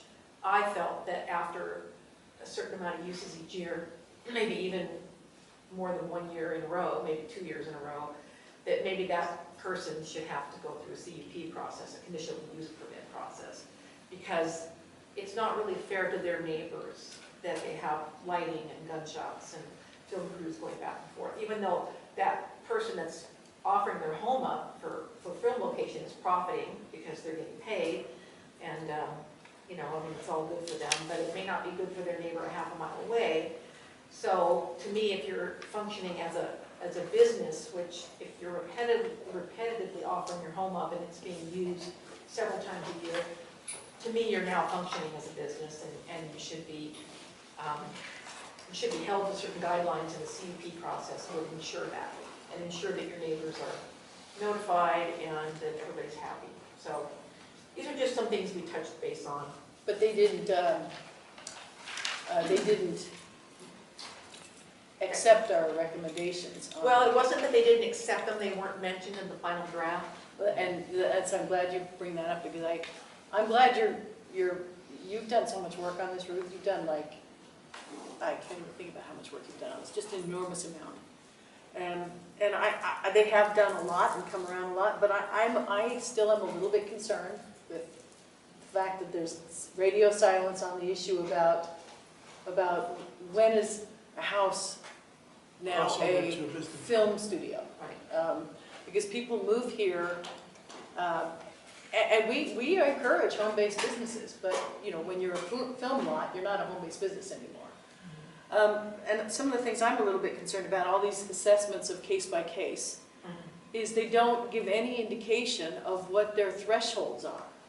So I think it's, and they don't say, for example, here they say, a request for lighting outside of after 10 p.m., which could be those BB lights, condor lights, which are 150 feet up, and the night sun lights that are, they flash lights, sun lights go These are called night signs. But they've already addressed that by saying that half a load. In our canyons at 2 a.m., a half a load gunshot is terrifying to a lot of residents. It's pitch black, and so I wonder what you think about us asking them about what standards they're going to, if this goes through, we don't say anything more about it, but we just ask them, what are you going to look at when you determine case-by-case assessments?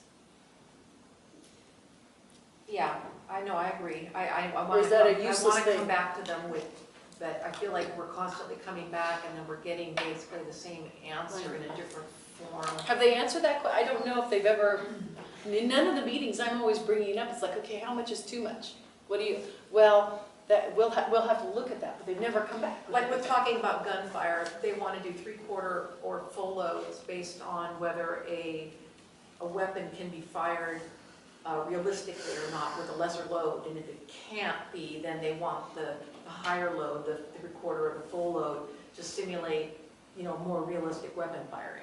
But we also know that when a full load got approved like a month ago, a call to the production manager said, oh yeah, we can do quarter load, that's not a problem at all. So the county, if we had the thresholds, that would at least be a question that would be asked of the production manager. Why? I think there's a certain amount here, this is just my personal opinion, where we need to start trusting that county has got our message, they've heard us, I believe they have. Phil Malay has heard us, we're seeing improvement, and I'm hoping that with time, that they are consistent with the permits that are issued, they're consistent with our particular needs. And I feel like I'm just at that point where, you know, I feel like I'm beating the same subject and getting the same answer back, maybe with a different bow on it. But I realize that Gary Smith, you know, he has to please a lot of people. He's trying to please us, he's trying to please Phil Malay, he's trying to please county. And I feel like possibly we've come to the end of our ability to influence, and now we need to trust the process. That's just where I'm at. And I'm willing to take input from our committee and submit something back to Gary on this. I wanted to hear you out first. Does Chris have the same opinion that? He feels like there's been significant improvement. He's written an email to Josh Mingo and to Gary Smith saying thank you. You know, I have to honestly say that things have improved, and he was the one that was directly affected all the time. Well, his whole neighborhood. Yeah, so they've noticed a tremendous improvement.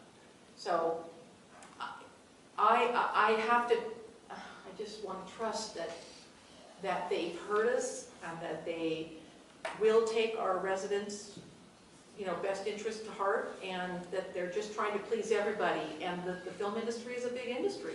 It's a big animal. There's a lot of people that work here that live here and work in the industry, and they make their living there. And county's trying to please everybody. And I understand that we've been given a place at the table. I appreciate that. And I'm not throwing in the towel, but I certainly feel like maybe now we need to sit back and trust that they understand. We don't need to keep beating that same subject over and over and over, because I know that they've heard us. I know they understand what we need, what we're asking for. But Ruthie, my concern is you said that they didn't address any of our concerns, basically. They didn't mention CUP in particular, but they mentioned, when they talk about the case-by-case basis, they talk about how often a property is used and the length of time that it's the film, the permits are for. So in other words, they took the language of the thresholds we mentioned, they took the language, but they didn't mention the words CUP, or conditional use permit. So all of our input doesn't appear in their final draft? No, it's not verbatim, but they never promised that it would be. Well, But they asked us for our input, and we gave our input, and it sounds like... But if you read under, I forget what the heading is, Jackie's got it pulled up there. Yeah. They mention, like the amount of times a location is used, and they do mention that, and that's all part of the input we gave them for the thresholds for CUP. But they're just not mentioning the word CUP. But what recourse do we have then? I mean, this is going to go get voted on, correct? Yeah, this is going to become a Yeah, this is. ordinance. It's going to be an ordinance. I mean, I it's... don't think we have any Well, recourse. we I haven't- think, We have not, I think we've maybe taken it as far as we go with the group that we've been dealing with, but, we got the 5-item list that I forwarded to Donna to get us in front of the supervisor with, and this is one of those items on there. So I might suggest we pick a few of the things that we're still highly concerned with and bring them up in that for our meeting. For an example, to sort of flesh out what Ruthie's talking about. It says Film LA, in terms of how many will be allowed.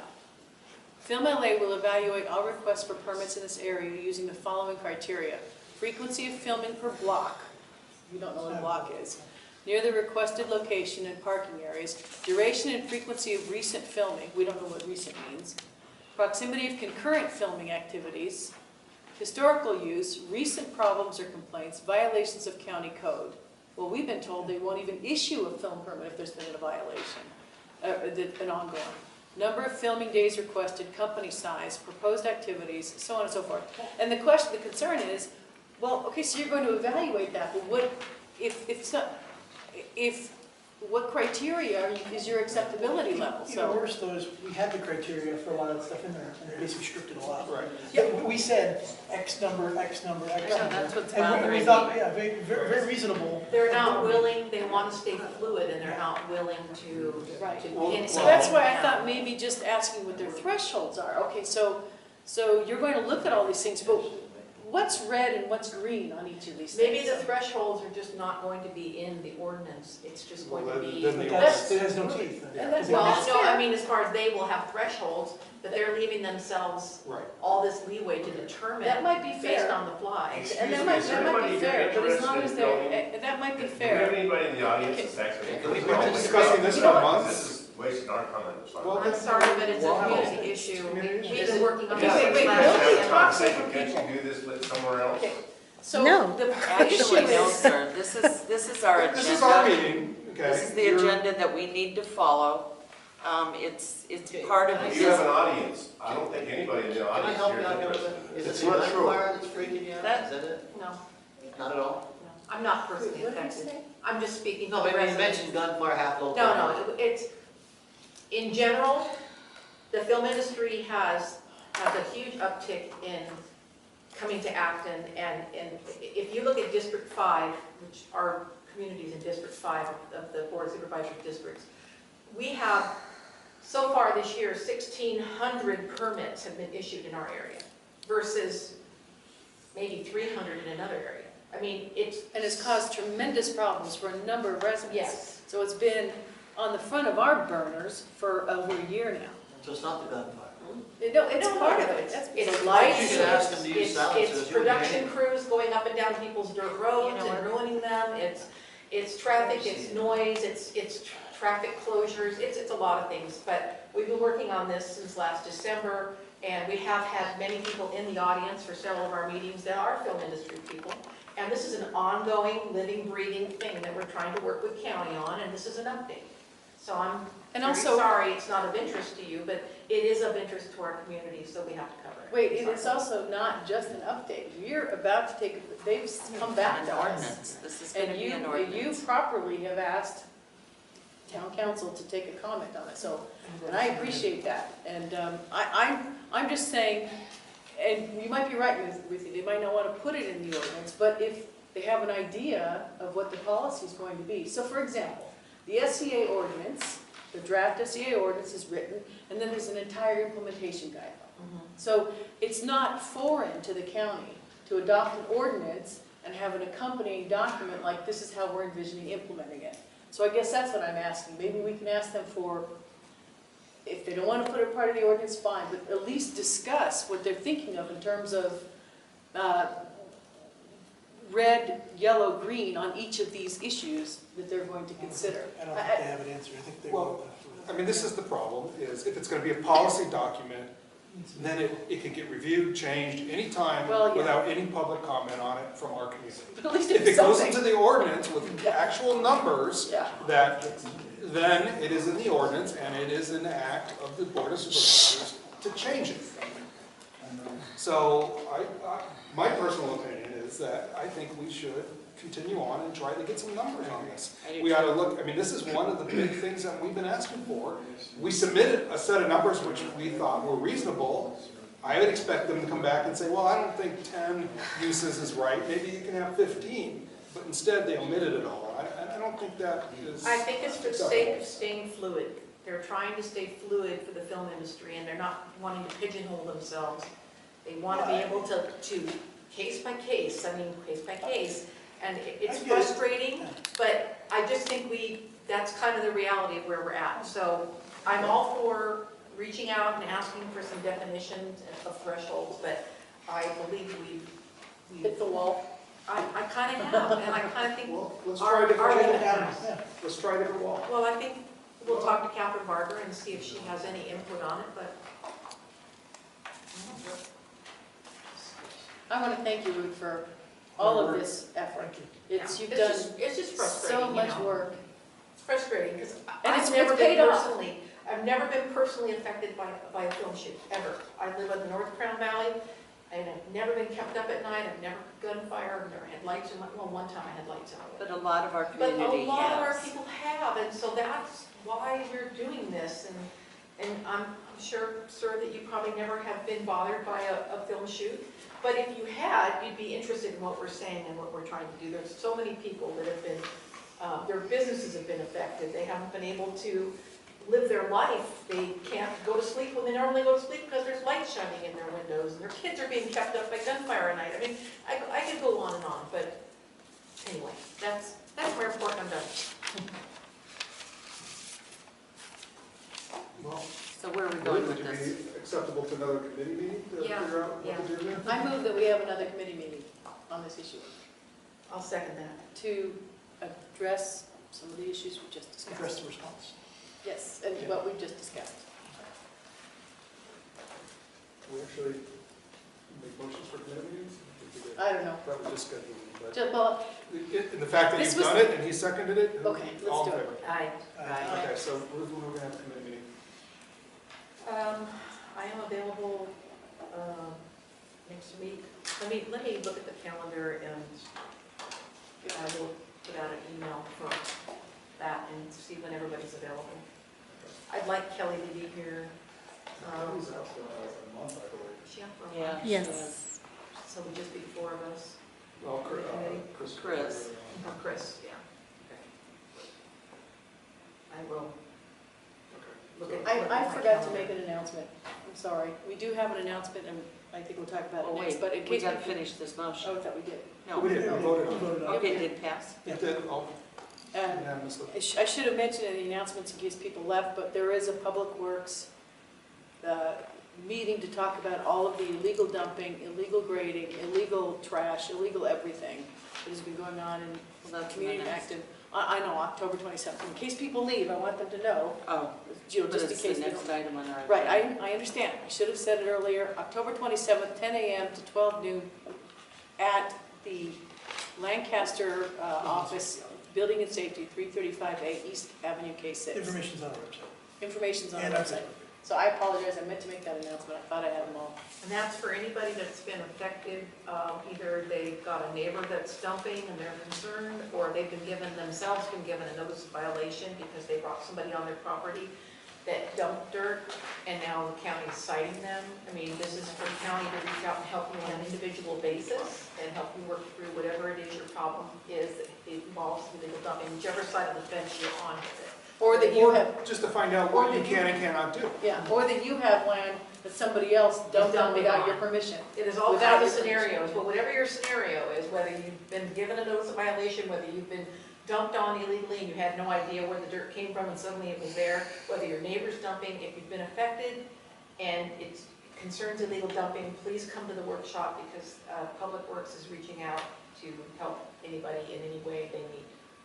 Which I think is pretty generous on Saturday. So,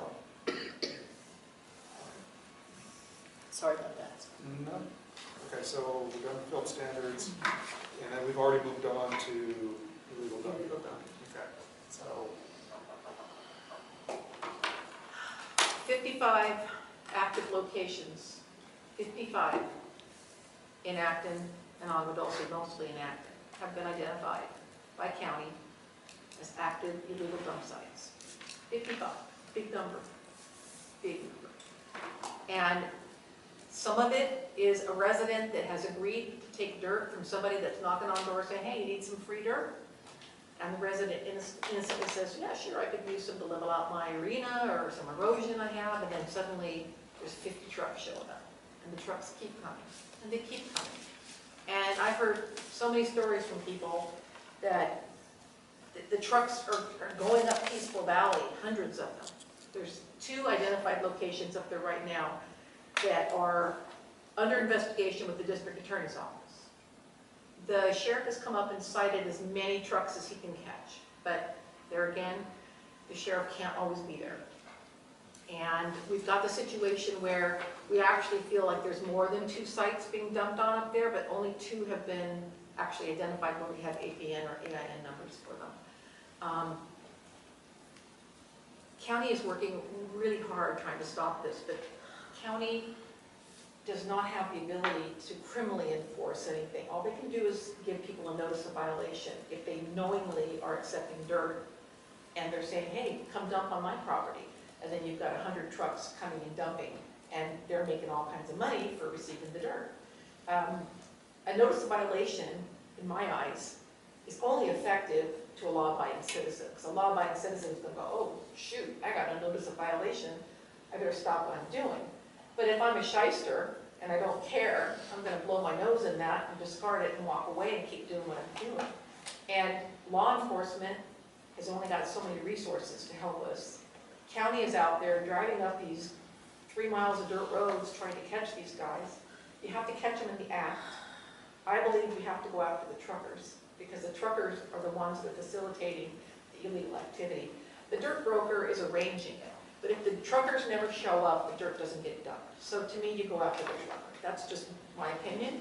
And I've been working with Mr. Mo Elsad. I've been working with Francis Dominguez. I've been working with Oscar Gomez. We've been trying to come up with ways to divert these truckers. One way we thought of was maybe posting signage that said, you are entering an area that's been known to have illegal dumping activity. And if you're entering this area, then you're knowingly participating in illegal activity and you can be prosecuted. I think that if truckers saw that and really thought that they were going to hang for what they were doing, they might think about turning around and leaving with their load. But right now, there's nothing to discourage them unless there's this black and white there. And the black and white can't always be there. And right now, Deputy Sofa is on a training assignment. So I don't even know if there's somebody available in his absence. Well, with the weight limits on the road, I saw an email that they came back and they asked for some additional information. Was that provided? Okay, I haven't had a chance to look at that, so. Did anyone read it? Did they? I haven't had a No, chance. no, they just wanted, came through. they asked, I think, specifically with a response, so. We're trying to find ways to Personally to deter these respond, not the truckers. town Well, council? the town council, but I think they call out your name as the corresponding secretary. Anyway, but, Okay, yeah, but what are they asking? they didn't specify, they wanted contact. Oh, they just want us to contact them? Yes. So Okay. one of the things that was discussed along with us people in the community and the county was if there were weight limits on many of the roads, the sheriff could stop trucks and fine them or ticket them for violating weight restrictions on the roads. That'd be one way to keep dump trucks out of some of our areas. So That's for non-permitted. For non-permitted uses. Permitted dumping, and you're putting dirt that's permitted. if you had a legitimate use, you're a water hauler, you're a hay hauler, all that stuff is still Construction fine. materials, Construction sand. materials, but if you were, if you were driving a truck that exceeded the weight limit, there was something that they can do to stop you at that point. They now have reasonable cause to stop a truck and say, let me see your work order. If you had it, you're good to go, you go dump your load and everything's fine. So we put together a list of roads and that went to the county and the county is looking at that. So do you have any updates on that for us maybe, Donna? You know, that we're looking at the purchase of the truck scales for the weight of the loads. Okay. I was approached by Public Works about something that we could fund out of the illegal task force. And I'm not sure of the legalities of that. I'm checking on that with councils right now. How much are they? That's where the funding comes from. I'm not sure exactly how many. I mean, like, you know, we can So- maybe buy, we have $1,000, but it's not too expensive. That's how desperate we want this It done. calls for some of the funding mechanisms, you know, to be possibly spent out of the task force. I just have to find out if those dollars can be used for that. So, Now, we're looking Supervisor, into that right now. the recent motion by Supervisor Barger asked for this exploratory unit to put together, to look at funding all these things. Do you know what There's still progress is working. being made there? Is there a way to Different get rid of that? agencies are still meeting, they're Okay. still coming back with recommendations to bring back. Any idea when they're gonna ask for a budget? A budget or a proposal for recommendations, they are supposed to be done by, May, November. Oh, okay, so Yeah. we're coming up on it. Other than my failure to get back to the public works, because I wasn't aware of it, is there anything that we can provide to the supervisor's office to help supplement whatever? I think you guys have been incredible. You know, I mean, you guys have been so proactive and on top and in front of this, and your efforts have really brought the attention of Public Works and the different departments together on this issue, and I commend you, really. You've done a lot. Too much And already. just keep doing, making those calls, call our office if you can't get through on the line, and not call us, let us know, we'll call it in, document the locations. You guys have all been really good about that, and just keep up those efforts. I know it's tiring, and I know it's frustrating, and I live here too and see it, so, you guys have been fabulous. Well, I do have some addresses, because I followed them down the hill.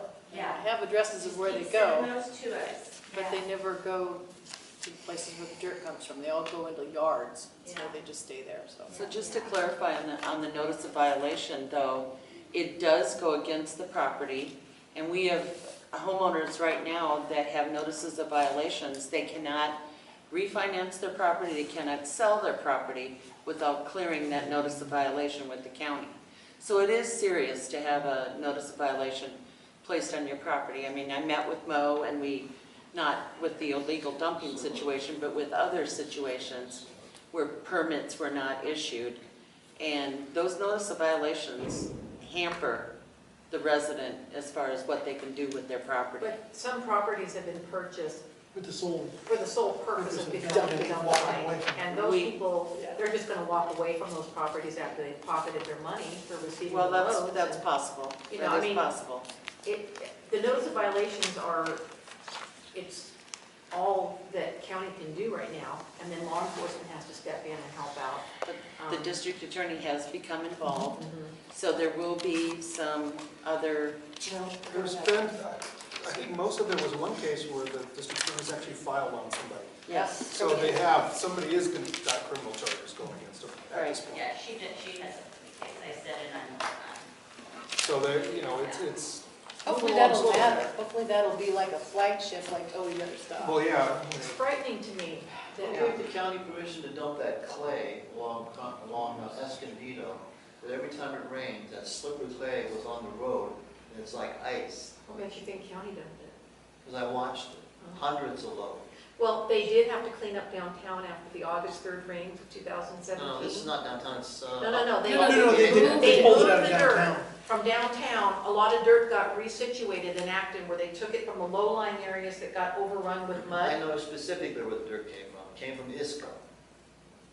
What? Hundreds and hundreds and hundreds of loads without a permit, and dumped it along Escondido Canyon, around turns. The Off of dirt is Isco's still, property? the dirt is still there, and every time it rains, that slippery clay goes onto the streets, and one day, someone's gonna come around a turn and slide right onto my head on collision. The only dirt that I know of that they dumped on Escondido was from other Acton areas, because I talked to Public Works when they were parked underneath the overpass there Trust me, it at all Ward came Road. It's all from ISCO. And they said I'm it gonna was from dispute that other with you, areas that was of illegal. Acton. Pardon? I'm gonna dispute that with The you, county needs a permit to dump dirt like that. I know for a fact. I will. and I know it too. And that was not illegal dirt that came off of Dave's property. It came from ISCO, Exactly. I know who Isco and I is. could not find anywhere a permit to dump it on the road like they did. Where is it specifically? Hubbard, all the way down to the on-ramp. It's on On Hubbard? 14 freeway, it's that yellow clay. It's not On indigenous to Hubbard? that area. You can see it, it's not. On Hubbard? No, on Escondido Canyon, on the. Before Hubbard? On the north side of Escondido Canyon, on the north side of the road. It goes on for miles. go and take a look at it. It is wet, slippery clay when it gets wet. I mean, you can debate it, it's there, it's something to debate. I have driven that many times, looking Drive at the. when it rains nice and hard. Okay, no problem. I will check that out. Donna, Yes. I'd like to mention that on Aliso Canyon, there's the mine back there where they mine the gypsum or whatever they're taking out of there. I have seen where the highway patrol has come with portable scales to check those trucks coming out of there. So maybe the county could, work with highway patrol instead of buying their own scales. Maybe they can get highway patrol to run around with them is an option. I think Highway Patrol was 'Cause actually, they have Deputy the- Soka said he was gonna Try to. get some scales from Maybe CFG. we need to know more. Yeah. Yeah. Because I don't know if they're out every day, but they do have the portable scales that they can use it. And that, I believe they came out because residents further down the road were complaining about the trucks speeding through. And they came and they checked them.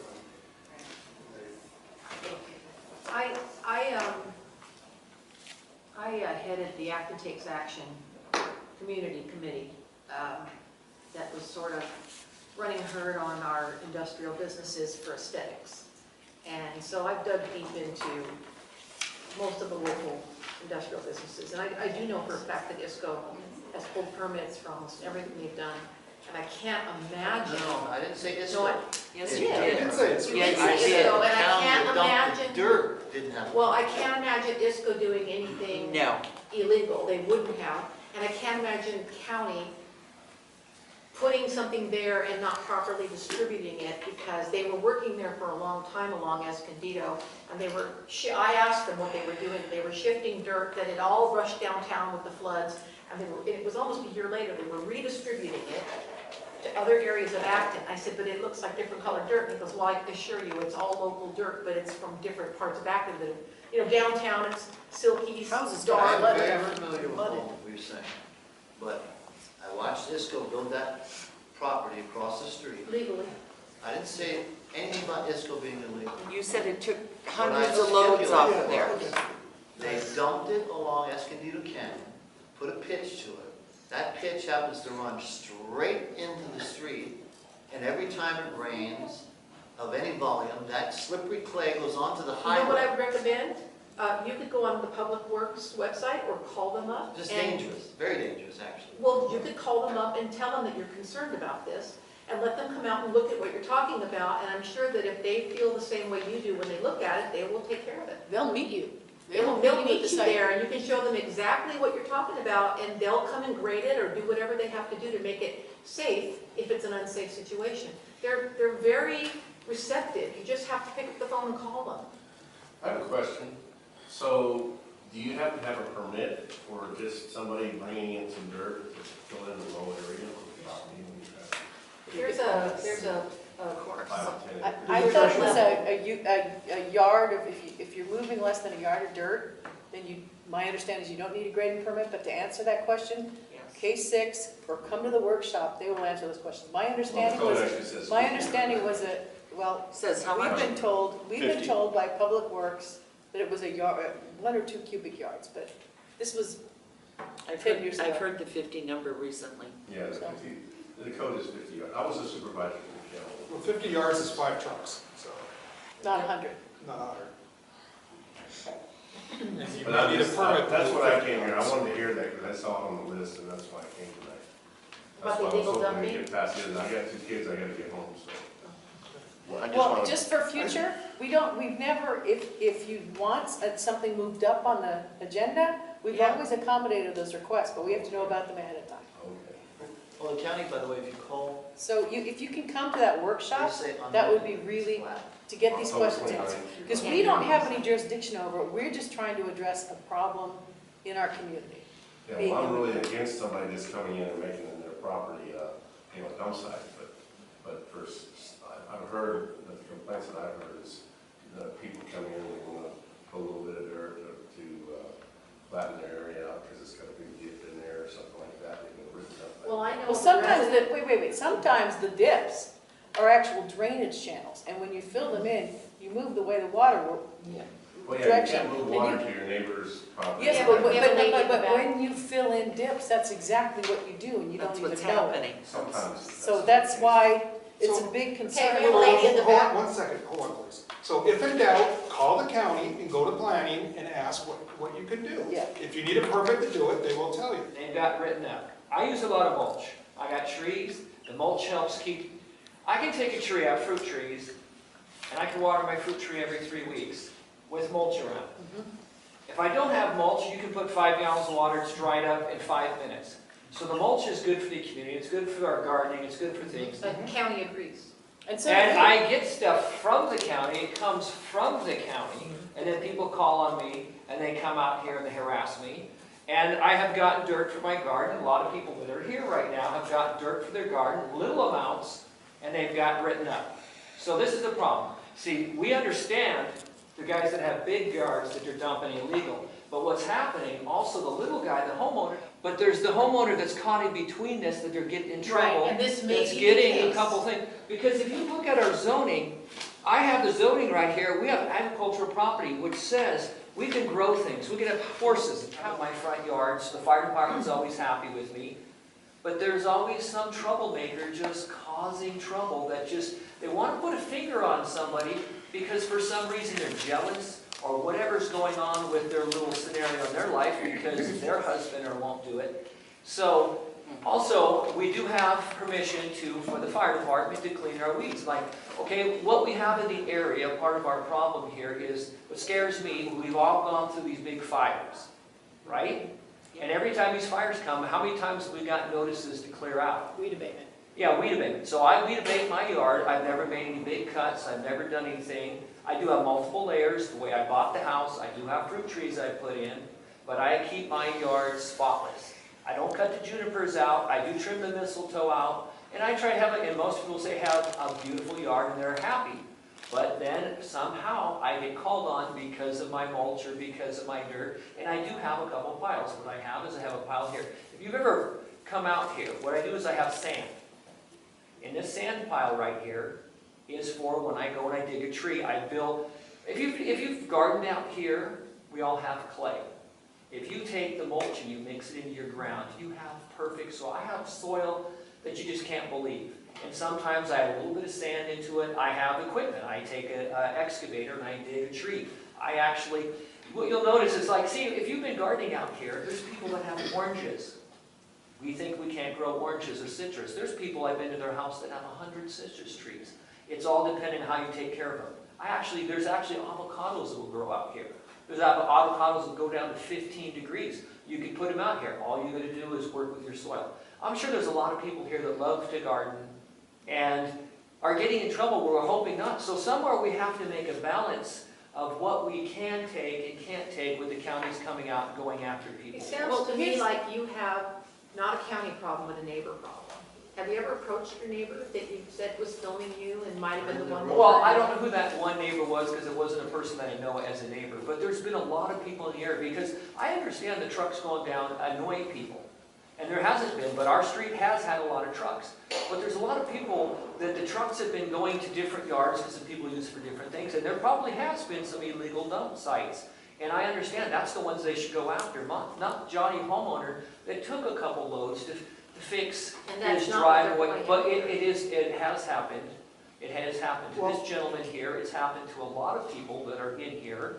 And it gets to where some people complain and it goes overboard. There has to be like a fine, like that kind of line where it doesn't go overboard. Because I'm sure you people on here have gardened.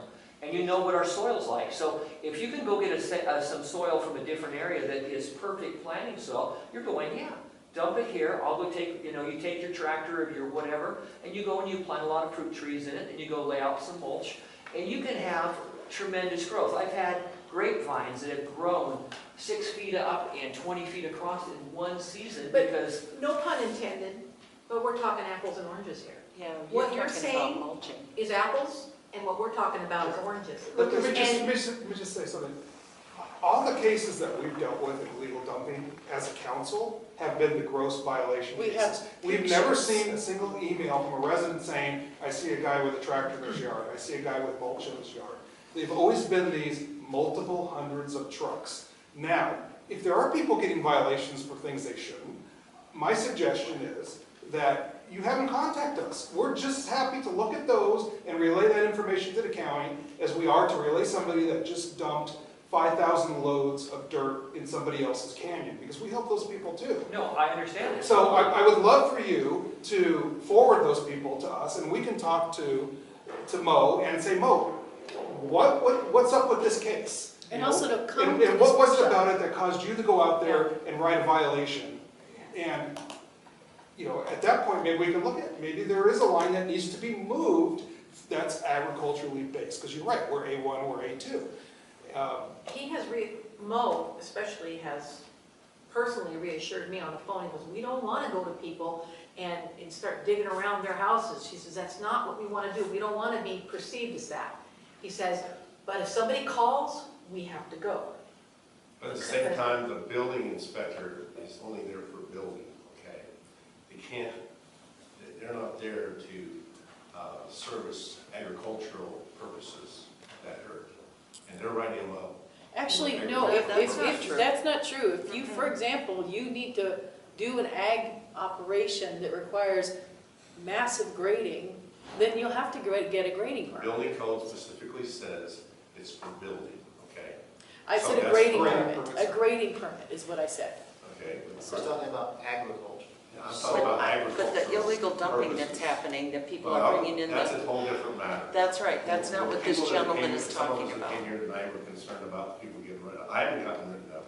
Jim hasn't gotten written up, but a lot of the friends. And we don't want to I've gotten see written up anybody for- be written up that's for just things like that. legitimately, Is it all in the same neighborhood? roads for their Are you all house. in the same That's neighborhood? not what, I'm sorry. what we're trying to do. May I say something? Yes, Yeah. ma'am. Well, first of all, I'd like to correct, Well, no, he's in a different area. This Okay. gentleman here is Thomas. Let him. first of all, I'd like to correct, I asked you about the illegal mulch, and there was an article in the Acton Journal. It says here, Oscar Gomez, and you were correct, I read it wrong. Oscar Gomez from the county visited a property on Shady Lane in Aqua Dulce on illegal mulch. Because you guys are sister communities, I thought we couldn't have mulch here, so I was corrected. No, not at all. That's number one. Mulch is really Anywhere in the important county for you dust can mulch. control. Right, that's fine. For water Mulch restrictions. is- Can I mulch is clarify, critical. I've been working directly with the lady that lives next to this property. Yeah. I've seen photographs of this property. This gentleman is in the hauling business. He doesn't live on this property on Shady Lane, but he's in the hauling business, and evidently neighbors have reported, and I haven't seen it with my own eyes, because I'm just telling you what neighbors have reported, that there have been truckloads and truckloads and truckloads coming into this property, and they're dumping whatever, and then it's being mulched on site and spread. Now, we're talking acres and 4 and 60 feet. So you're talking, You know I what, understand. Does that sound reasonable for somebody who's trying to rejuvenate their soil or plant an orchard or a garden that's never materialized? Although This we has been don't, going on. But we let don't me take finish it. positions Yeah, or no, discuss let him. anything that goes on in Agua Dulce. No, no, And that's, this I'm just town- saying correcting Yeah, that I it's not appreciate that. illegal But mulch. I have found out through trying to help this woman that made the complaint, because she reached out to us because we're active with illegal dumping, more so than the Agua Dulce Town Council at the time. So she reached out to us for some help, and county clarified to me that mulching is perfectly legal, not illegal. It's perfectly legal for rejuvenating the soil and for creating an agricultural base for gardens and orchards and whatnot. However, the fire that's department what does we not wanted to want hear it to be, The fire the fire department. department does not want it to be more than 4 inches deep. That's my Right, understanding. because they worry it's a fire about the hazard. temperature of it. They'll come So- out and take the temperature of it. She So was let- worried about it during the heat of the summer, that it would spawn. So let me just from us. make this very clear. The Well, let me Acton Town finish, if I Council, may. I mean, you can let make the it clear if you gentleman don't mind. finish. This whole thing started on my properties. I went to the fire department and I wanted to make a fire break. All these fires were blowing up all over California, and I wanted to extend, I put dirt on top of my driveway. 1 foot, which according to the exemptions of not having a permit, J103.2 says you can put up to less than 1 foot on a less than 20% slope indefinitely. You could have 100 truckloads come in. If you got 10 acres, you can put dirt all over the place, less than 1 foot, if there's not more than a 20% slope. So I got cited because I had some of my dirt fell over the edge and went on my my partner's property. He said, I don't care about it. My neighbors, I should say. He's a very nice gentleman. He said, I don't care about that. But I got cited, so I'm going through the process now. I'm going through building and safety. And thousands of dollars, they want permits and fines and geologists and all this other stuff, which I was abiding by the code of exemptions of putting dirt on your property.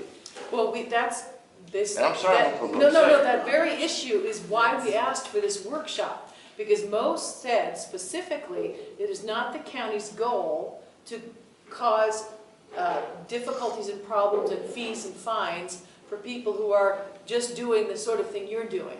Their goal is to go after the big dumpers that have been filling in the riverbed, for But I got example, caught up and in it. raising it, oh, yeah, I know, let me just finish, raising it by 10 to 20 feet. Right. So that is why we asked for this workshop, and last week they said they put it together, because they want to not go after people like you. Right. So But now they the are. purpose of the, well, Yeah. I know, no, but the purpose of the workshop was to, how do we suss out your type of people versus the guys that they want to go after, because they don't know how to do it either. So we asked them to have a public workshop where people in the community could come say, hey, why am I getting tapped for this? Or hey, will I get tapped for this? Or hey, why didn't you go after this guy who filled in the riverbed? The whole spectrum of issues are supposed to be addressed at this workshop, because we don't have any jurisdiction, and we have asked them to come and address these issues. So I am begging you to please come to this workshop, because I will you're definitely, the I've been to person. the county, I've been to building and safety. Okay. And I already explained the situation to them, because see, they don't give you the key words. I'm an ex-developer. If you have something called uncertified fill, it doesn't matter. You're not going to put a wall on it, you're not going to be making a road on it, you're not going to build anything on it. It is just loose fill. What he's saying is absolutely correct. And I have to educate. They don't tell me that. I got to tell them that. But they want drawings. They want thousands of dollars worth of geology and drainage and all. I said, what the hell for? I'm sorry. You know, I mean, that's ridiculous for making a fire break for fire prevention. It does sound ridiculous, but I think that's why people talk to them. The point is, they are doing this to him, they're doing it to several other people, and I know the funky inspectors that they've got doing it, they don't even know they're You know what, doing our it. inspectors are working really hard, please don't refer to them that way, because And I our local supervise these inspectors. guys. Okay, I was that's your council supervisor in opinion. Alabama. That's your opinion, but the Decorum. men that And we are they working didn't make it there, with, that's why they're out here. the men that we Hey, are hey, working hey. with, Let's stop. Let's not denigrate no. anybody, okay? This is not, our purpose isn't to make judgments on people, okay? Please, so please, let's stop that here. Because if this is the way we're gonna continue, we're just gonna call a meeting. I would like to, We understand that. This is the first time we've heard this, and we wanna help these people, because that's what we're here for. We're not here to get you caught up in this dragnet of civic fines. What we want is, you know, this is a case where you need help. Like there's other issues in this community where people have purchased properties with illegal structures on them, and this town council's gone through great lengths, especially Ruth, to help them with the county to solve their problem, because it wasn't a problem of their own making, or it wasn't a legitimate problem. So we can help with this, and we'd like to help with this, because That's what we like. it goes hand in hand with this illegal dumping. And so let's not, you know, go after the employees of the county derogatorily. Let's just work forward on what we can do to help the county and help them understand that there's a line here and you guys are missing it. And I think we can help with that. And to do that, I think together with your input and your input, I think we can make progress. and I do want to make one thing crystal clear. This town council has never opposed mulch or the spreading of mulch for the purpose of improving soil, protecting or reserving water, you know, minimizing water usage. And this town council has never sought to go after people who use dirt in the manner that you've just described. In fact, we went to great pains to make sure that when we talked about the weight limits, that we explicitly identified, do not include trucks for water hauling, do not include trucks that bring ag products in, which would include, for example, sand for your arena, or mulch for your, or dirt for your, to improve your soil improvements. So I think it's important for me, and I think this town council, to make it clear that was never our goal, and we've never asked for that. And until tonight, we never knew that was going on. Good, But that's just what we're here for. I know, we're Okay. trying to enlighten you. I'm a You little called the upset county, because you I'm called involved the in this, but knowing the permit processing, once you apply for a permit, they can do whatever they want with you. They can have engineers and irrigation and soil testing and all this, which is 10 tens of thousands of dollars. They want a new topography. They want all this stuff. I gave them a year-old topography. I mean, it's ridiculous. Yep. It is ridiculous. And I feel that's- guilty. and we, as a town council, have taken issues like that before and tried to help Well, if residents you with can the help us, county. that'd be great, but, you You know, know. we're doing Well, our the one best. thing we have done to help is we asked for this workshop, and Public Works is putting this on a Saturday, which that should see something. And they're going to be there at your beck and call to answer your questions and deal with you one-on-one, whether you've received a notice of violation or whether you've been victimized by illegal dumping. So however you fit into this puzzle, you will be addressed and you will be helped that day. So I highly recommend that you show up for that workshop. I mean, I think it's wonderful that county is doing this. And on behalf of our county inspectors, and I know you disagree, sir, but we've had them on speed dial since this illegal dumping started. And I can't tell you how quickly they respond to our emails and our phone calls. And they are out there, they've driven out there, miles up the canyon trying to catch truckers. I mean, they're going the extra mile, and you may call them all the names you want, but I think they're heroes, and I'm very happy with their service to us. One more comment before I go. There's a U.S. Supreme Court decision, Carmel by the Sea, and any statute that you have, even building, even if you're building something, they have to have a reason that's compelling. Otherwise, the homeowner is going to and these things would all go to federal court because these are personal liberties concerned. Are you talking about takings, What's that? constitutional takings? They're taking your property when they impose No, regulations? That's under the Fifth Amendment. And what we're talking about is any statute to be effectuated in court has to have a compelling reason.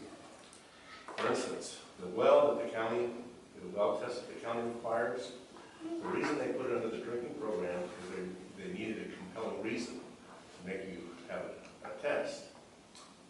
But if I give you the whole history on it, the tests that they do are standalone tests, and they have to take in consideration, even in rock wells, any other wells that are on that aquifer, okay, which they don't.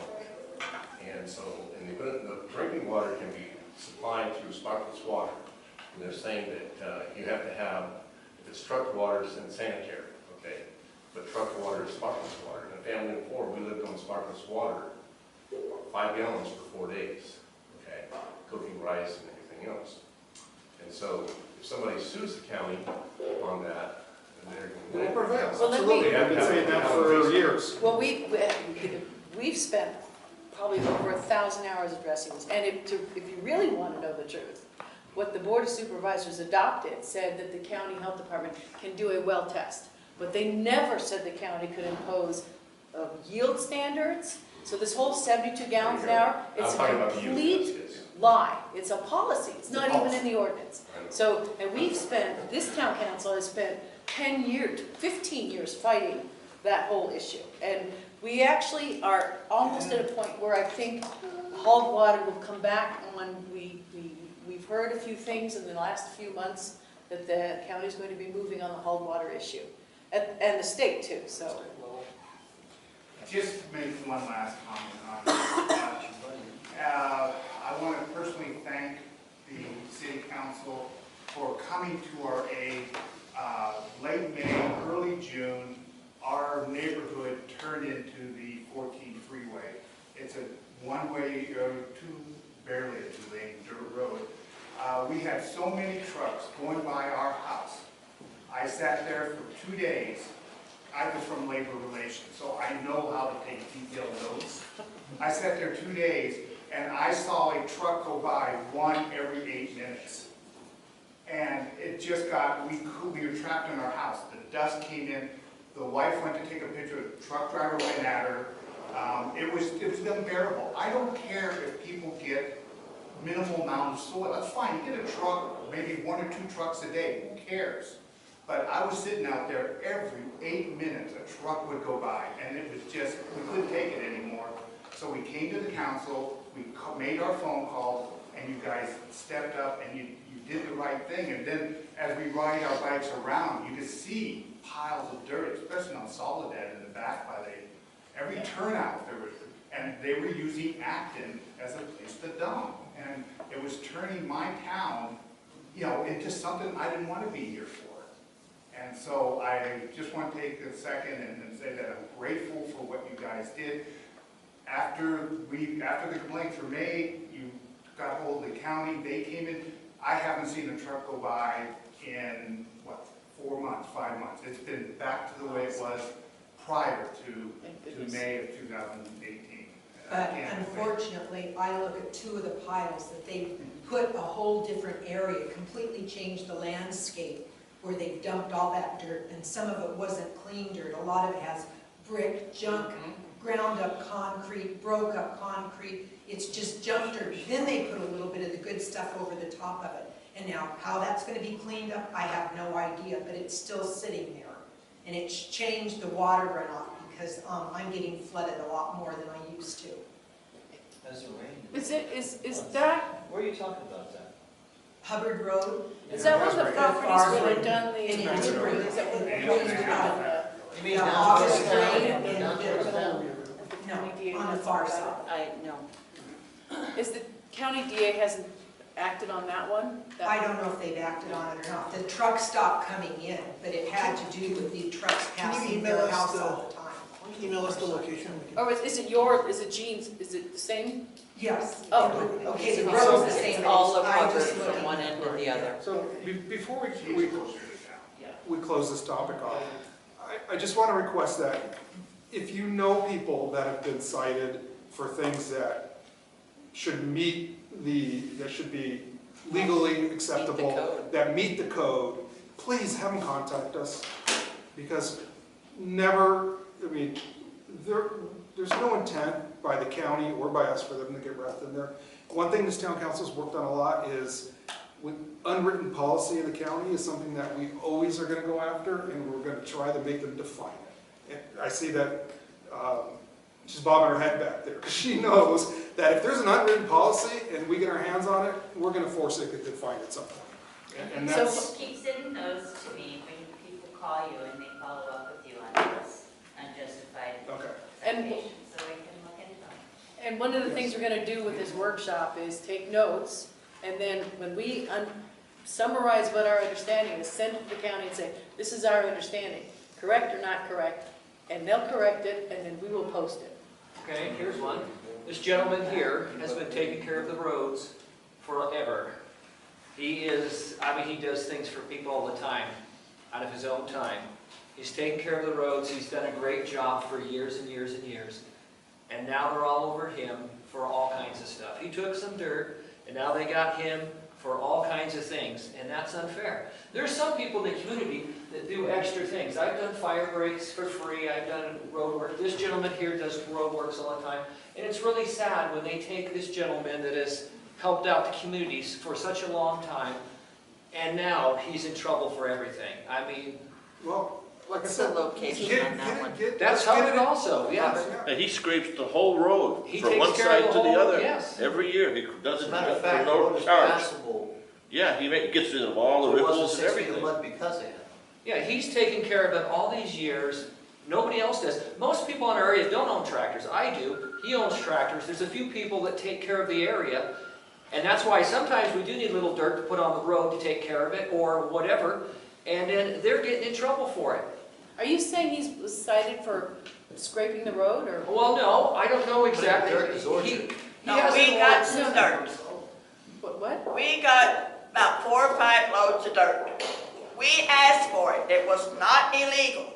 We asked the man to bring it. Somebody took pictures. Somebody drove by on the top of the road, took pictures of the truck coming down to our house. And now we are in big shit, excuse my language, with this county. We've already paid $850 for a surveyor or whatever he is to come out and look to see what we did. We took the grader and we flattened out what we got. It was already flat. There was nothing there. There was nothing ever grown there. There used to be some trees and they died because we didn't have enough water.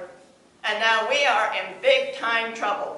For somebody going by, wasn't legal, that we couldn't do that. We had not a clue. And we've been told by Public Works that they don't want to cite people who've done things that is no big deal and was not illegal. That's not the purpose. So let's all find out at this workshop. I can't say any more than that. But what they do too is they are enforcing our codes, residential codes, to the agricultural area.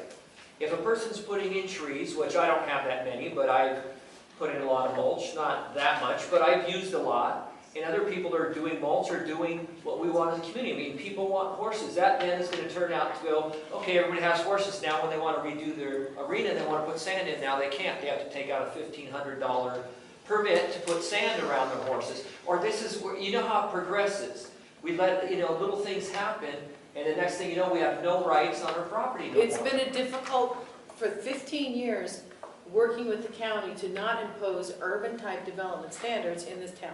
So if they're back to doing that, then that's another part of what we need to talk to in this workshop. Trying to raise revenue is what's going on. I'm sorry? They're trying to raise revenue. We've been told that that is not their objective. They only want to go after the really bad guys who, for example, raised the lake, the riverbed by 20 feet. Yeah, there is a lot of So- dirt. Yes, there are. So that, we've been told that's what the county's objective is. We will find out. We will all find out together. Are you talking about the river? Or are you The talking about river. the stream along Escondido? No, the river. Santa Clara Because River. Escondido's full of dirt. Santa Clara River, Clara River, There's a lot of places full of dirt. next to the solar dam. Okay. When we went out to the county and we talked to the inspector out there, he said he had been out the day that we got our notice, and he had given out 30 notices that day. We haven't been told that they've. I couldn't believe he said he gave out 30 notices that day. They've been told they've given out. Not that many. No. It says That's what right he in the told journal, me. 31, the guy says exactly, 31 recited. That was, He said they had given out 30 notices. One That day. was over the first time period that of Mr. That was over Elisad- 6 months. Mr. Excuse Elisad me, was I'm not here. lying, that's what he told me. Mr. Elisad was here. and Excuse me, he gave we're us not an saying update. you're He said lying. there We've were not heard that. 31 identified properties Correct. and 31 notices of violations had been issued. Well, you were But probably these the were one all taking pictures. illegal, in what he had said Come was, on. he had described them as illegal, large scale. Okay, but do you really think that there's 31? There might be a Yes. couple, Haven't seen her. but I don't think there's 31. They just went Across after. Acton, you No. wouldn't believe She's it. not Yes, there are 31. It's scary. Where they're bringing in hundreds of Where trucks. they're bringing in hundreds of loads. Wow. Have Yes. any of those 31 been homeowners? Because when you start saying a homeowner, then that's not really No, illegal. some are property owners that have just opened their property up to be a dump site. Well, because that's a of the different cash, story. Because of the cash, right, because of the money. But there's a lot of different scenarios. There's properties where the owner wasn't even aware, and somebody just found this nice little secluded piece of property at Peaceful Valley, and suddenly there's Sort of dump it. 60, 70 loads a day coming in. And Oh, there I are a understand lot that. of They should go after properties the truckers where and they, prosecute them, but not the homeowner. there are a lot of No, the properties where property they've owner dumped is not being concrete, prosecuted. He's not rebar, aware. waste. Oh, I So- understand, so yeah. those They're are the- getting rid of their junk, yes. Yeah. I think we should, All right. we've been told certain things by the county, and Yes, bottom line is we need to go to the workshop and Are proceed. you guys gonna be there? Yeah. Of course. I'd like you to see what's going on. Of course. Did you want the exemption permit? No, that's for okay, yourself? no, No? because I want them to tell, I don't wanna, They won't tell you unless you ask. well, I'm sure you will ask, right? I already pointed it out to Yes, them. you'll bring it, right? Yeah. Okay, let's move to unfinished business. There is one other question, maybe it's a concern or not. Containers, I'm confused about containers. Okay, containers are something that we're trying to address in our CSD revision, and it's actually posted online, the CSD revision process, where the things that we've had several committee meetings that's open to the public, where you can come and say, what's a container? I'd like to at least have 5 containers as a rule. Right now, there is an unwritten policy of a single container, That and they enforce with the power of an ordinance, and it's wrong. it's wrong. They told me that, that's why I'm asking you. There is I no wanted to put one on ordinance. mine, and they say it's $1,400 to get the permit, to pay for the permit, and $1,400 to review the site plan, a single page. We can't- I had to do that. we Put can't- a Did you? container on mine. What happens about the grandfathered ones then? Are they gonna be grandfathered in? Well, I've But heard. they're not allowing barns to be grandfathered in that were Right. built for owners Well, before. that I know. But there's a difference between allowing a container and going through the process that lets you put a container on your property. Right. So we can't speak to their site plan review. Maybe we could ask them to do a reduced site plan or something, but we, in the CSD process, we haven't done that. We can write that down and add that. But there are communities, like Agua Dulce have said, in their standard, they have limits on cargoes. We don't have anything in Acton. Yeah. And what we have asked for is, you know, especially if it's a larger parcel, to not have limits, as long as they're screened and attractive and they I don't agree look with like that. There's a nothing wrong shipping with yard. Sure. So that is what we have asked for in our CSD. And if they they have come to to be our an next, they have to be an accessory use, in other words. nobody can live in it. You can't live in it, you No, can't build a structure out You of it. can't just have a Well, vacant piece people of live in land it and put here. cargo containers on it. Yes, they do. And so That's that not is what we accessory. have asked for in terms of containers. So if you can come to the next CSD meeting and provide input, that would be great. Or go online and provide input there, because it's on there.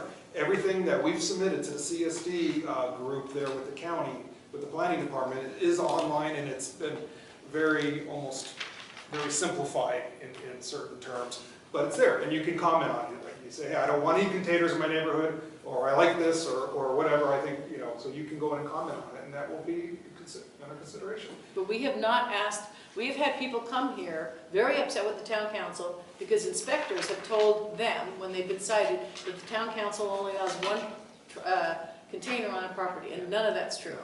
Okay, I've looked online, Agua Dulce, under 5 acres is 1. If you're slightly over 5, you get 2.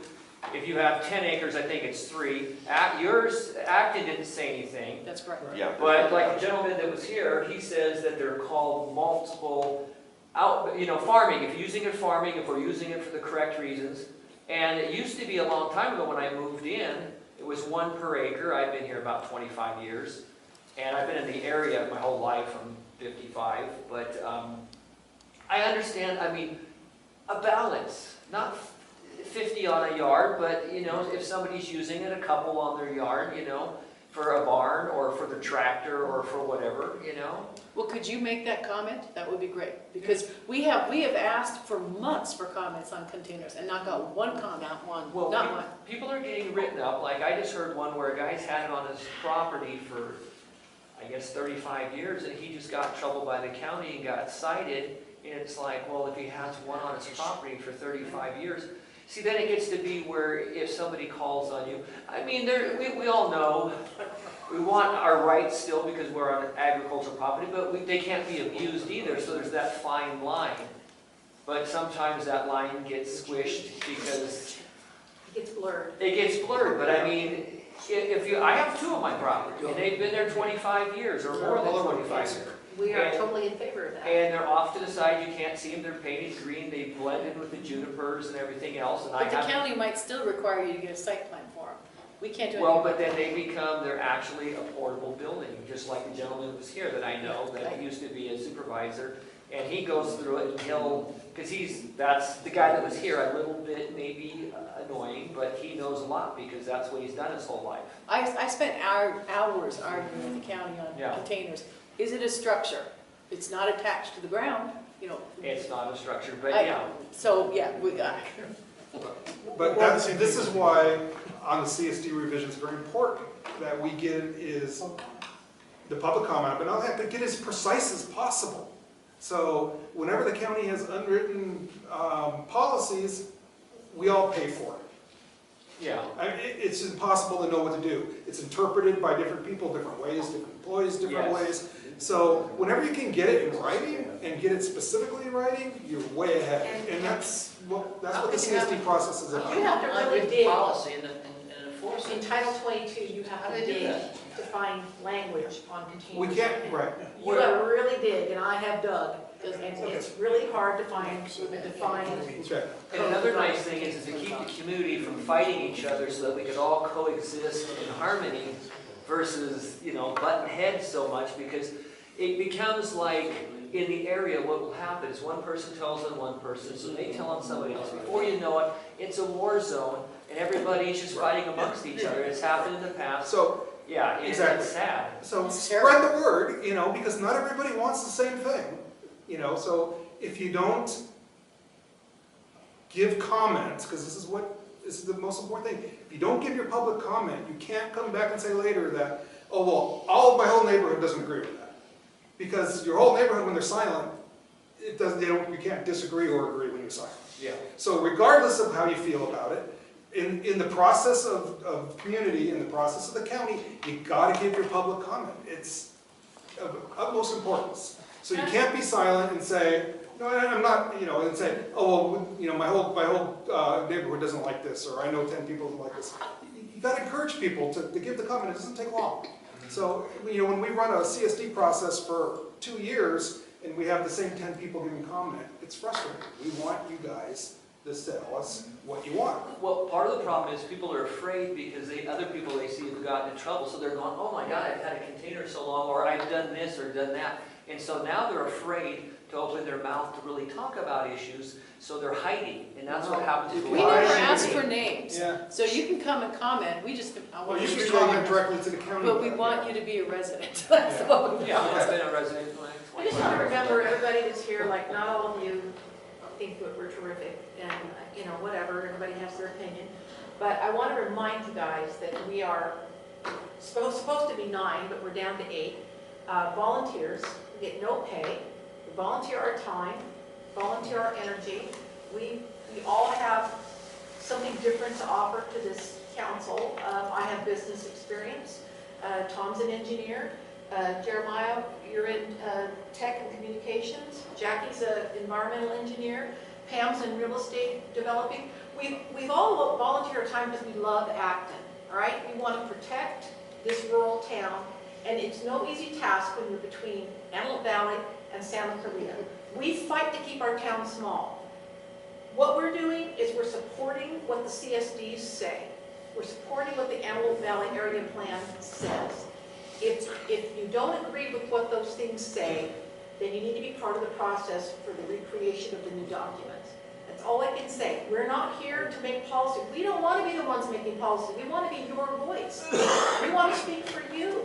But if you don't speak, how do we know what you're thinking? So please come to these meetings. Please write to us and talk about it. But please know that we're not your enemy. We're not Nazis. We're not trying to run this town, but when nobody else comes forward and speaks and tells us what's on their mind, all we know is what's in the CSD, and that's what we support, because that's what the town spoke for 20 years ago. And until we're told that that's changing, that's what we will support. We know who the hip youth in town are. Okay, here's something, I love what you said about the motorcycle riders.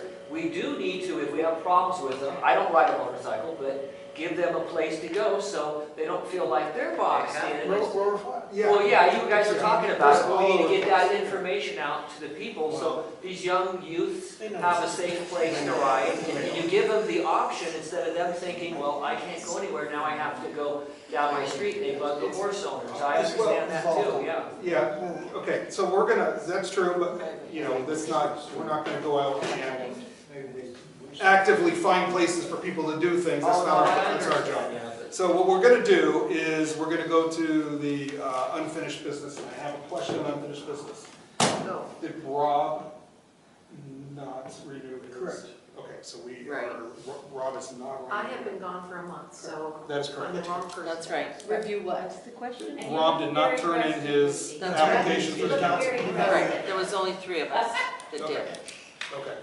That was the only piece of information I Okay, I had. have got some unfinished business. Okay. So with the Acton CSD, I wanted to share with you Kelly's comments.